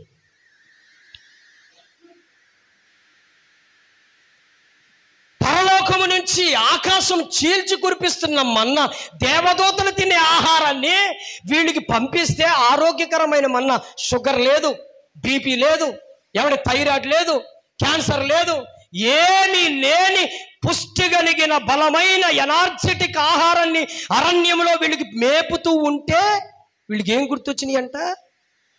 రోడ్డు పక్కన బజ్జీలు, పునుగులు, వళ్ళు, ఏమండి అప్పడాలు, ఇంకోటి ఏందండి ఏపుడు పెట్టినవి అన్నీ గుర్తొస్తున్నాయంట. వాళ్ళు అక్కడ రాయబడింది చూడండి, మాకు జ్ఞాపకానికి వస్తున్నాయంట, జ్ఞాపకానికి వస్తున్నాయి. ఒక మాట చెప్తున్నాను సహోదర, వినండి. ఒకసారి పాపంలో నువ్వు బ్రతికావు, పాపంలో జీవించావు. యేసు ప్రభుని నమ్ముకోక ముందు వ్యర్థమైన మనసు, వ్యర్థమైన అలవాట్లు అన్నిటిలో తిరిగావు, తిరిగావు, అన్ని విషయాలు, అన్ని రకాలు డ్యాన్సులు వేసావు, అన్ని వ్యసనాలు అప్పించుకుని తిరిగావా? ఆ గజ్జి దురద, ఆ నీచమైన అలవాట్లన్నీ అక్కడి నుంచి ప్రభు నిన్ను కడుక్కుని శుభ్రంగా కడిగి తీసుకొచ్చి నిన్ను ఇంట్లో పెడితే నీకు మరలా ఏం జ్ఞాపకం వస్తున్నాయి? ఏం జ్ఞాపకం వచ్చినాయి అన్నా? ఏం జ్ఞాపకం వస్తున్నాయి? ప్రభు నిన్ను అక్కడ కడిగి, అరే బాబు నువ్వు సిగరెట్ తాగుతున్నావు, అరే బాబు నువ్వు బ్రాందీ తాగుతున్నావు, అరే బాబు వ్యభిచారం చేస్తున్నావు, అరే బాబు అమ్మ నువ్వు ఇలా ఉన్నావు అలా ఉన్నావు కదా, నా రక్తముతో నిన్ను కడిగి పవిత్రుడిగా నిన్ను చేస్తున్నాను. ఇక నీ పాపములు నేను జ్ఞాపకం చేసుకోను. నువ్వెవరితో తిరిగావో ఎవరితో తెలీదు, నేను అవి జ్ఞాపకం చేసుకోను, నేను అవిని రిమెంబర్ చేసుకోను, నేను అవి గుర్తుంచుకోను, వదిలేశాను. నువ్వు చేసిన వ్యాసాలన్నీ నాకు తెలుసు, అయినా వదిలేశాను, విడిచిపెట్టేశాను. పోని నా రక్తంతో నిన్ను కడిగి శుద్ధి చేసి నేను నిలబెడుతున్నా అని ఆయన సంఘములోనికి, ఆయన సన్నిధిలోకి నిన్ను తీసుకొచ్చి కూర్చోబెట్టాడు కదా. కూర్చోబెట్టిన తర్వాత నువ్వు చేసే పని ఏంటి? మరలా నీకు ఏ జ్ఞాపకాలు వస్తున్నాయి? ఏ జ్ఞాపకాలు వస్తున్నాయి? పాత బాయ్ ఫ్రెండ్ గుర్తొస్తున్నాడు. ఎవరు గుర్తొస్తున్నారండి? పాత బాయ్ ఫ్రెండ్ గుర్తొస్తున్నాడు, పాత గర్ల్ ఫ్రెండ్ గుర్తొస్తుంది, పాత బంధం గుర్తొస్తుంది, పాత అలవాట్లు గుర్తొస్తున్నాయా? అవి గుర్తొస్తున్నాయా? వీళ్ళకి కూరగాయలను, దోసకాయలు, చేపలు గుర్తొస్తున్నాయి అంటన్నా. వీళ్ళకి ఆత్మ సంబంధమైన మన్నా వద్దు, బేతేలు మందిరంలో సాంబార్ వద్దు, నీకు వద్దా? యాట మాంసం కావాలి, చేపలు కావాలా? సిగ్గుండాలండి ఆ మాట. మనం అనుకోవడానికి కూడా సిగ్గుండాలి.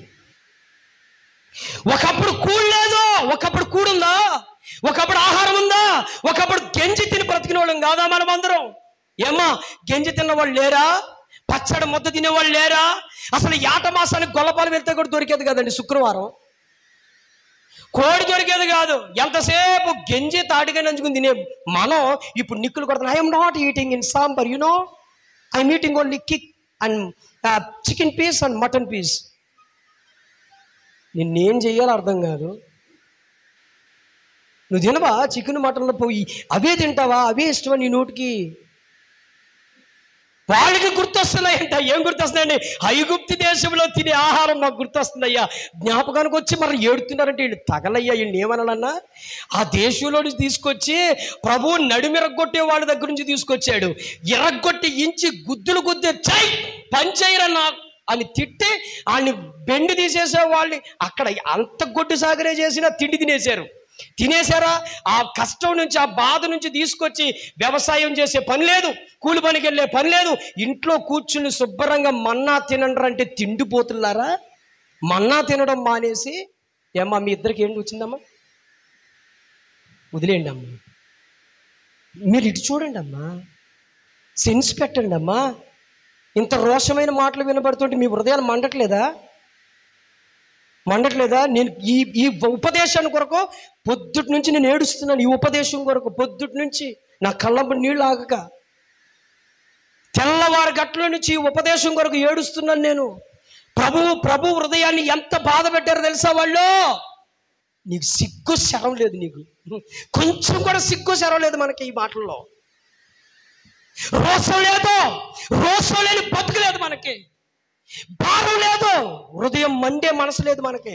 ఎంతసేపు తిండి పడక సుఖం ఐగుప్తి జీవితమే కావాలి మనకి. ఐగుప్తి దేశం, ఐగుప్తిలో ఆశలే కావాలి. ఇప్పుడు వాళ్ళు ఏడుతున్నారంటే వీళ్ళు తగలయ్య, వీళ్ళు ఏం చేయాలి? ఏడుతున్నారంట. మోషే దగ్గరికి వెళ్ళి మాకు మాసం లేదా మాకు మోషే? ఎన్ని రోజుల నుంచి తినాలి ఈ మన్నా? ఎన్ని సంవత్సరాల నుంచి తినాలి ఈ మన్నా? ఎంతవరకు తినాలి ఈ మన్నా? తిని ఈ నాలుగు బండబడిపోయింది. మాంసం గుర్తొస్తుంది, చేపలు గుర్తొస్తున్నాయి, కాయగూరలు గుర్తొస్తున్నాయి. అయ్యా అని ఏడుతున్నాయి. చిచ్చి, దేవుడు అసహించుకున్నాడండి అన్న. నిజంగా చెప్తున్నాను, దేవుడు అసహించుకున్నాడమ్మా. తిండిపోతులు దయచేసి దేవుని పెట్టలేరా, ఉంటే తినండి, లేకపోతే నో ప్రాబ్లం, ఉన్నదే తినాలి. కానీ మనం ఇది లేదే అది లేదే అని అన్నావా, ఐగుప్తి దేశంలో పడే వాళ్ళకంటే దారుణమైన వ్యక్తివి నువ్వు. ఉన్నాయి సంఘాల్లో యాటమాస భోజనాలు ఉన్నాయి, ఎన్నో ఉన్నాయి, పెట్టినోళ్ళు ఉన్నారు. కానీ వాళ్ళ భారం వేరు, మన భారం ఈ వేరు. అన్నపానములను దేవుని రాజ్యమును పాడు చేయకండి. అన్నపానములతో నిమిత్తము దేవుని రాజ్యమును పాడు చేయకండి. వీళ్ళు తిని తిని తిని వీళ్ళకి ఏమొచ్చేసిందంటే ఇంకా ఈ మన్నా తిని విసుగుదల వచ్చేస్తే ఇప్పుడు ఏడుస్తున్నారు మోషే దగ్గరికి వెళ్ళి, మోషే మాకు మాంసం తినాలని ఉందయ్యా, ఐగుప్తు దేశంలో అన్ని గుర్తొచ్చేస్తున్నాయి. నిజమే, ఆత్మ సంబంధమైన వాక్యం నీ ఒంటికి పట్టదా, ఆత్మ సంబంధమైన దేవుని మాటలు నీ బాడీకి పట్టావు. ఏం పడతాయంటే తిండి, నిద్ర పడుతుంది నీకు, సుఖంగా టీవీ పడుతుంది నీకు, మొబైల్ పడుతుంది నీకు. నీ బాడీకి ఏం పడుతుందండి? మొబైల్ పడుతుంది, నీ బాడీకి టీవీ పడుతుంది, నీ నీ నీ శరీరానికి నిద్ర బాగా పడుతుంది. వీటికైతే మాత్రం చక్కగా ఎన్ని గంటలైన సమయాన్ని ఇచ్చేస్తాం, ఎంత సమయమైనా. ఇసుకుదల రాదప్పుడు రాదు. ఇక్కడైతే మాత్రం నడుం బెండ్ అయిపోద్ది, తలకాయలు బెండ్ అయిపోతే, శరీరం చచ్చిపోయిన రేపో మాపు చచ్చిపోయిన సమాధికి తీసుకెళ్ళిపోండి అన్నట్టు అయిపోతాయి మొఖాలు. నిజం. ఆత్మ సంబంధమైన మన్నా నీకు భారం లేదే, ఆత్మ సంబంధమైన దేవుని మాటలు నీకు రుచి లేవే, ఆత్మ సంబంధమైన దేవుని మాటలు నీ హృదయంలో మండడం లేదే. ఎందుకంటే నీ గుండె పాత నిబంధన అంతే, ఐగుప్తు దేశమే నీకు, అదే నీకు గుర్తుంది. అందులోనే ఆహా ఏంట్రా ఈడు ఏం మనిషిరా, ఈడేం సేవకుడురా, ఈ పండగ పూట మమ్మల్ని సంతోషం లేదా, ఒక గారు బూరు వండుకోవడానికి లేదా, చుట్టాల దగ్గరికి వెళ్ళడానికి లేదా, సరదాగా ఆనందంగా ఉండడానికి లేదా, సరదాగా కాసేపు ఆ కోడి పందాల దగ్గరికి వెళ్ళి తిరిగే ఆ ఆనందం లేదా, లేకుండా చేశాడు అనుకునేవాడు మీలో ఎంతమంది? మీ హృదయాలన్నీ దేవుడికి తెలీదా? చెప్పరేంటండి? తెలుసా తెలీదన్నా? తెలుసు కదండి. ఇప్పుడు వీళ్ళు ఏమనుకుంటున్నారంటే వీళ్ళు ఏడుపు మోషేకి మాత్రమే వినబడుతుంది అనుకుంటున్నారు. ఆకాశం అందున్న దేవుడు వింటున్నాడు అన్న విషయం మర్చిపోయారు. మీ హృదయాల్లో తెలియని ఎక్కడో విచారము మీకున్నా దేవుడికి తెలీదా? చదవండి నాన్న, ఆ తర్వాత చదువునా నాన్న, చదువమ్మా 8వ వచనం చదువు నాన్న. ఆ మన్నా కొత్తిమీర గింజల వలె ఉండెను, చూపునకు అది బోళము వలె ఉండెను. అది అయిపోయింది, చెప్పేశాను కదా. జనులు ఆగా ఒక్క నిమిషం నాన్న, కంగారుగా పరిగెట్టద్దు నాన్న. ఇప్పుడు చూడండి 11వ వచనం చదువు నాన్న, అదే అధ్యాయం 11వ వచనం చదువు. కాగా మోషే యెహోవాతో ఇట్లనెను, నీవేళ నీ సేవకుని బాధించితివి, నా మీద నీ కటాక్షము రానియక ఈ జనులందరి భారమును నా మీద పెట్టనేలా? నేనే ఈ జనమును గర్భమును ధరించి తినా, నేనే వీరిని కంటినా, పాలిచ్చి పెంచుడు తండ్రి పసిపిల్లలు మోయిన. 13వ వచనం చదువునా. ఈ సమస్త ప్రజలకు ఇచ్చుటకు మాంసము నాకెక్కడిది? వారు నన్ను చూచి ఏడ్చుచు తినుటకు మాకు మాంసం ఇవ్వమని అడుగుచున్నారు. ఎవరైనా ఆరోగ్యం ఇవ్వండి అని అడుగుతాడు డాక్టర్ గారు. ఈ దగ్గరకు వచ్చిన పేషెంట్లు ఏమడుగుతారండి? బాబా మాకున్న జ్వరాలు వదలగొట్టినాయని పుణ్యం ఉండదు, బాబా మాకు ట్యాబ్లెట్ బాబా కడుపులో నొప్పి పోయేలాగని అడుగుతారు కదన్నా. వీళ్ళు మోషే దగ్గరికి వెళ్ళి ఏమడుగుతున్నారన్నా? చెప్పండి, నాకు నవ్వు వస్తుందన్నా. మోషే దగ్గరికి వెళ్ళి ఏమడుగుతున్నారండి వీళ్ళు? అసలు వీళ్ళు ఏం జ్ఞాపకం చేసుకోవాలన్నా? ఈ విషయంలో ఏం జ్ఞాపకం చేసుకోవాలి? ఒక్క మాట, ఈ విషయంలో వీళ్ళు ఏం జ్ఞాపకం చేసుకోవాలి? ఒరే ఇప్పుడు నాలాంటోడు ఇంకొకడు ఏమని చెప్పాలండి? బాబా ఏమని చెప్పాలి? నాయన ఏమని చెప్పాలి? అయ్యా ఒరే బుద్ధిహీనురాలా, ఐగుప్తు దేశంలో మన నడువులు ఎరగొట్టే వాళ్ళు, అక్కడి నుంచి ప్రభు మనల్ని భారంగా తీసుకొచ్చాడు, మనకి ఎలాంటి చెరలో నుంచి మమ్మల్ని విడిపించి తీసుకొచ్చాడు రా. మన కూలీనాలి లేదు, ఏ పంట ఊడ్చేది లేదు, ఇంట్లో కూర్చోబెట్టి మేపుతూ ఉంటే తినక ఎందుకురా నీకు ఈ రోగం? వద్దురా బాబా, చేపలు అవన్నీ వద్దు, ఆరోగ్యకరమైన మన్న తిందాం, హాస్పిటల్ కూడా లేవు. కడుపు నొప్పి వస్తే ఇక్కడ కడుపు నొప్పి వస్తే, లేకపోతే ఇంకొకటి హాస్పిటల్ లేదు ఇక్కడ, కాబట్టి మనం ఉన్నదే తినేద్దాం, సమృద్ధిగా మన ప్రభుత్వం ఉందాం అనే మాట ఒక్కడికి కూడా లేదు. వీళ్ళందరూ అడుగుతుంటే మోషేకి బాధ వచ్చి, ఎంతమందికి నేను ఆహారం ఎక్కడి నుంచి తేను? ఎన్ని కోళ్ళు తేను? వీళ్ళందరూ నా పిల్లలా, నా నెత్తి మీద పెట్టామని మోషే బాధపడిపోతున్నాడు. మరి వీళ్ళు బాధ అలా ఉంది, నాకు మాంసం కావాలి, మాకు మాంసం కావాలి. ఆడొచ్చి మోషే అంకుల్ నాకు మాంసం కావాలి, మోషే అంకుల్. వినపడుతుందయ్యా? మోషే చేయబట్టుకోండి, అంకుల్ మా డాడీ ఐగుప్తులో మా డాడీ లెగ్ పీస్ పెట్టాడు, నీకు ఇక్కడ లెగ్ పీస్ కావాలి అంకుల్. జాగ్రత్తగా వినండి దేవుని బిడ్డలారా. వీళ్ళు అడుగుతున్న విధానం మోషేకు బాధ వచ్చి మోషే బాధ దేవుడితో చెప్పేశాడు. ఇప్పుడు దేవుడు అంటున్నాడు, చూడండి ఆ మాట, చూడండి ఆ మాట చూడండి. నానా కిందకు వచ్చేయండి నాన్న,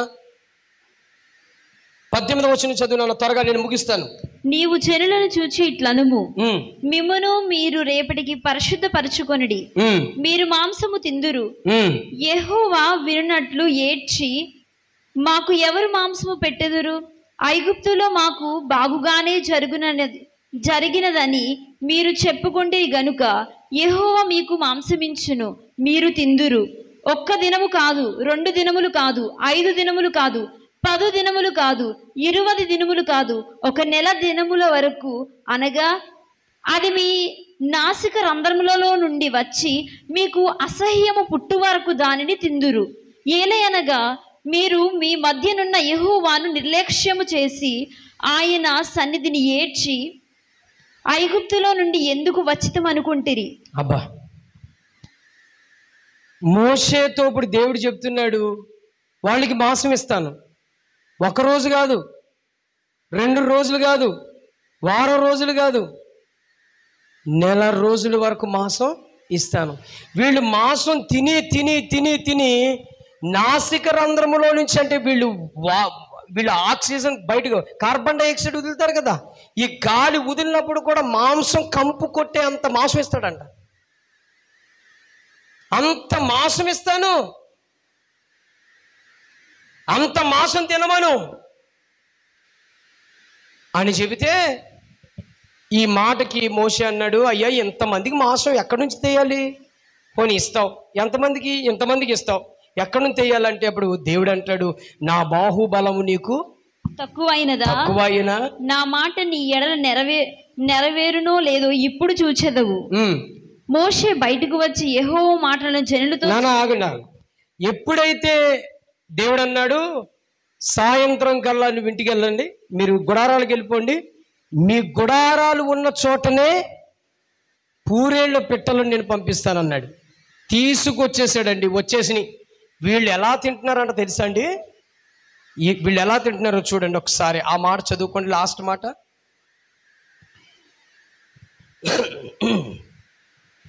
అమ్మా 32వ వచనం చదువునాను. కావున జనులు ఆ దినమంతయు ఆ రాత్రి అంతయు మరుసటి దినమంతయు లేచి ఆ పూరేళ్లను కూర్చుకొని చుండిరి. తక్కువ కూర్చుకొనిన వాడు 100 తూములను కూర్చుకొనెను. తరువాత వారు తమ కొరకు పళ్ళెముల చుట్టూ వాటిని పరిచెరి.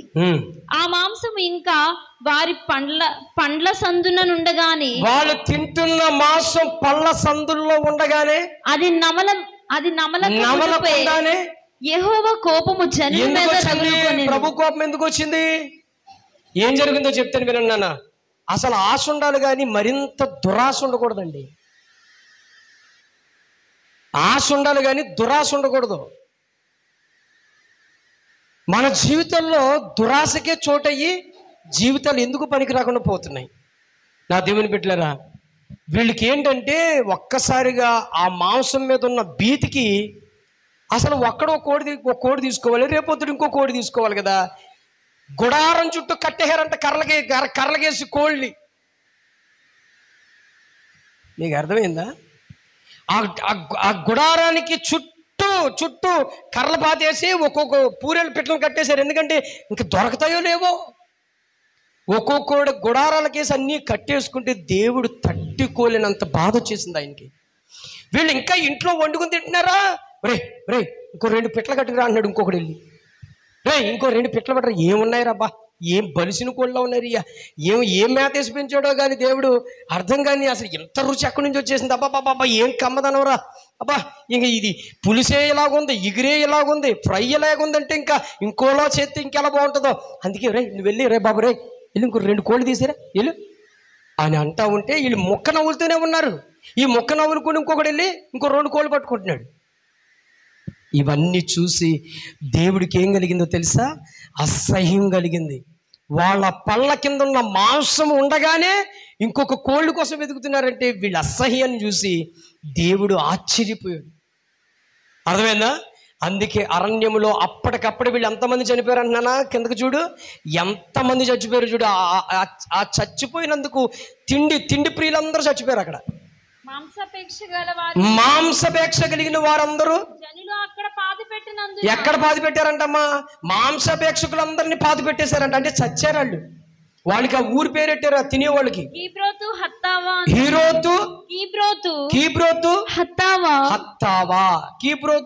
హత్తావా అనే ప్రాంతం పేరు పెట్టారు. అంటే నా భాషలో తిండిబోతులు చచ్చిపోయిన సమాధుల ఊరిది, తిండిబోతులు చచ్చిపోయిన ఊరిది అని చెప్పేసి పేరు పెట్టాడు. నా దేవుని బిడ్డలారా, నేను ముగిస్తున్నాను ఈ విషయం. ఎందుకు ఈ విషయాలు చెప్పాను తెలుసా దేవుని బిడ్డలారా? ఐగుప్తి దేశము మన పాపానికి గుర్తు. అర్థమైందా?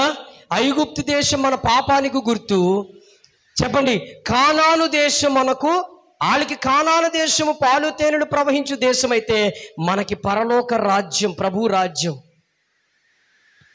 ఈ ప్రయాణంలో వాళ్ళ ప్రయాణంలో అలా నలిగారు. ఈ ప్రయాణంలో మనం అన్నీ సుఖభోగాలన్నీ విడిచిపెట్టి, అందుకే మోషే ఏం మర్చిపోయాడంట? ఐగుప్తు ధనము కంటే, సుఖభోగముల కంటే దేవుని బిడ్డలతో నిందను అనుభవించుట మేలని ఎంచుకున్నాడంట. లేచి నిలబడండి, ప్రార్థన చేసుకుందాం. అందరూ లేచి నిలబడదాం. లేచి నిలబడండి అందరూ కూడా.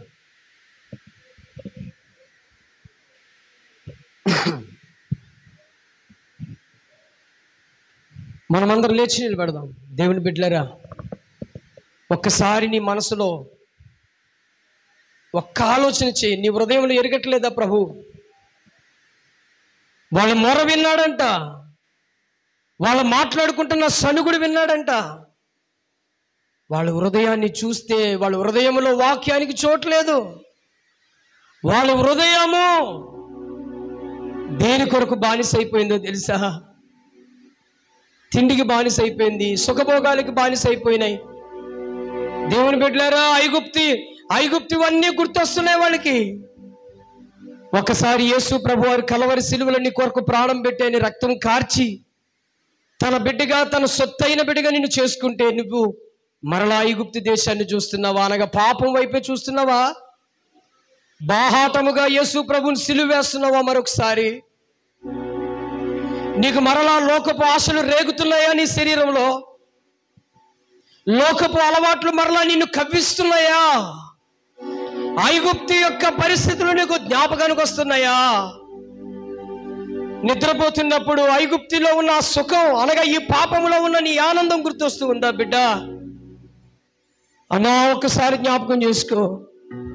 సమయం ఎక్కువైందని నువ్వు అనుకుంటున్నావేమో, సమయం అయ్యో అయిపోయింది అనుకుంటున్నావేమో. బిడ్డరా, కాలం ఎప్పుడు ఏమైపోతుందో తెలీదు. ఈ క్షణంలోనే ప్రభు రావచ్చేమో నీ హృదయం మారకపోతే. చెల్లి, తమ్ముడు, అన్న, నీ హృదయం మారకపోతే నిన్నెవరు బాగు చేయలేడు సహోదరా. ఎంతగా దేవుని మందిలో నువ్వు తిరిగినా, ఎన్నిసార్లు మందిరానికి వచ్చినా వెళ్ళినా, నువ్వు ఎలా ఉన్నా విలువైన ఉపదేశం చేత వాళ్ళకి మన్నా పని చేయలేదంట. ఆత్మ సంబంధమైన మన్నా నీకు చేదుగా ఉందా? ఆత్మ సంబంధమైన వాక్యము నీకు అసభ్యంగా ఉందా? పాపం గుర్తొస్తుందా? సమయం కావాలా? నిద్ర కావాలా? తిండి కావాలా? ఏది కావాలి? ప్రభు కొరకు కడుపు మార్చుకోలేవా? ప్రభు కొరకు ఎదురు చూడలేవా? నీ కొరకైన ఆకలి తప్పులు చేయలేదా? నీ కొరకైన అవమానాలు, నిందలు భరించలేదా? నీ కొరకైన సమయం వెచ్చించి ఘనతను పోగొట్టుకోలేదా? నీ కొరకు రాత్రి పగలైన శ్రమను భరించలేదా? ఒక్కసారి జ్ఞాపకం చేసుకో. ఐగుప్తు ఆశలు నాలో ఇంకా రేగుతున్నాయి అన్నవాళ్ళు క్షమాపణ అడుగు ప్రభువుని. విడిచిపెట్టు ఆ పాపాన్ని. ప్రభా, నేను పేరుకి మందిరానికి వస్తున్నానయ్యా, పేరుకి నేను కలిగి ఉన్నాను, నాలో ఇంకా ఐగుప్తు ఆశలు కదులుతున్నాయి. ఐగుప్తులో ఉన్న కోరికలు నాలో విడిచిపెట్టలేదయ్యా. ఐగుప్తులో ఉన్న పాపం నాయన నన్ను ఇంకా రేపుతుంది. సంపూర్ణంగా కడగబడలేదయ్యా, సంపూర్ణంగా విడిచిపెట్టి రాలేదు. అడుగుతావా నీ పాపాన్ని, నీ అలవాట్లు, నీ చెడు స్నేహం, నీ చెడుకు ఐగుప్తుకు సంబంధించిన నీ ప్రతి భాష, నీ నడక, నీ తీరు అన్ని మార్చుకుంటావా? విడిచిపెడతావా ప్రభు పాదాలు పట్టుకుని? విడిచిపెడతావా నీ పాపాన్ని? అయ్యా ప్రభు బాధపడుతున్నాడు అయ్యా. ఎన్నిసార్లు నీకు చెప్పాలి, ఎన్నిసార్లు నిన్ను గద్దించాలి, ఎన్నిసార్లు నీకు చెప్పాలి సహోదరా, సహోదరి, నీకు ఎన్నిసార్లు చెప్పాలమ్మా? దేవా నీకు స్తోత్రములయ్యా. అయ్యా నాయనా, ఎజ్రా కాలంలో ఓ జామంతా నీ మందిరంలో నిలబడ్డారంటయ్యా. ఎజ్రా కాలంలో ఒక జామంతా నిలబడి పాపములు ఒప్పుకున్నారంటయ్యా. మేమైతే ప్రభువా నీ సన్నిధిలో ఉండడానికి మాకు భారం అవుతుంది, నీ మాటలు వినడానికి మాకు నొప్పించబడుతున్నాయే. మా మనసులు వల్లిపోతూ ఉన్నాయి. ప్రభా దయతో మమ్మల్ని క్షమించండి అయినా. దేవా మమ్మల్ని మన్నించండి, మా దోషముల అపరాధములన్నిటిని మమ్మల్ని క్షమించండి అని ఒప్పుకో. విడిచిపెడతావా దయచేసి? అయ్యా నోరును తెరిచి, అన్నా ప్రభు వాళ్ళ పట్ల చేసిన కార్యాలు మర్చిపోయారండి, ప్రభు చేసిన వాళ్ళ అద్భుతాలు మర్చిపోయారండి, వాళ్ళ జీవితంలో చేసిన మేలును మర్చిపోయారు. నాన్న నువ్వు మర్చిపోయావా? చచ్చిపోయే వ్యక్తివి నువ్వు, నిన్ను కాపాడాడు ఆయన. పాపం నీ మీద ఏలుబడి చేసి నిన్ను ఏడ్చుకెళ్ళిపోయిన పరిస్థితులు ఉంటే ప్రభు నిన్ను విడిపించాడు అక్కడి నుంచి. అయ్యో ఎంత ఘోరమైన పరిస్థితుల నుంచి నిన్ను విడిపించాడు. కొంచెం కూడా నీ మనసు బరువెక్కలేదా? ఇంత భారమైన ఉపదేశం నీ హృదయంలో భారంగా నిలబడలేదా? చేదుగా అనిపిస్తుందా? తిని తిని మన్నా నీకు చేదైపోయిందా సహోదరా? అమ్మా నీకు సహోదరి ప్రార్థన చేసుకుందాం. దేవా నీకు వందనాలు నాయనా, హృదయపూర్వకంగా నీకు వందనాలు చెప్తున్నాను నాయనా. సహాయం చేయనైనా నీకు వందనాలు. వారి సనుగుళ్ళు విన్నారు ప్రభువా, వారి మనసులో మాటలన్నీ విన్నారు మీరు, వాళ్ళ గొనుగుడు విన్నారు, వాళ్ళ అసభ్యకరమైన ప్రవర్తన చూస్తూ ఉంటే అయ్యా ఆ ఇశ్రాయేలు దేశానికి ఇద్దరు మాత్రమే చేరుకున్నారు. అయ్యా ఎంతమంది మేమున్నాం, పరలోకానికి ఎంతమంది వెళ్తామో తెలియదు, ఎంతమంది పరలోకానికి వెళ్తామో తెలియదు అయ్యా. మేము ప్రభా మమ్మల్ని ఆకాది, మా పితరుల వల్ల మేము ఉండక వారికి వేరుగా మేము జీవించినట్లుగా మనసుతో నింపండి. అటువంటి ఆత్మతో నింపమని, సహాయము దయచేయమని దేవా సహాయం చేయండి. మన మధ్య ఉన్న బోయాజన్న ప్రార్థన చేస్తారు, వాక్యం నిమిత్తమును ప్రార్థన చేస్తారు. మనం ముగించుకుందాం.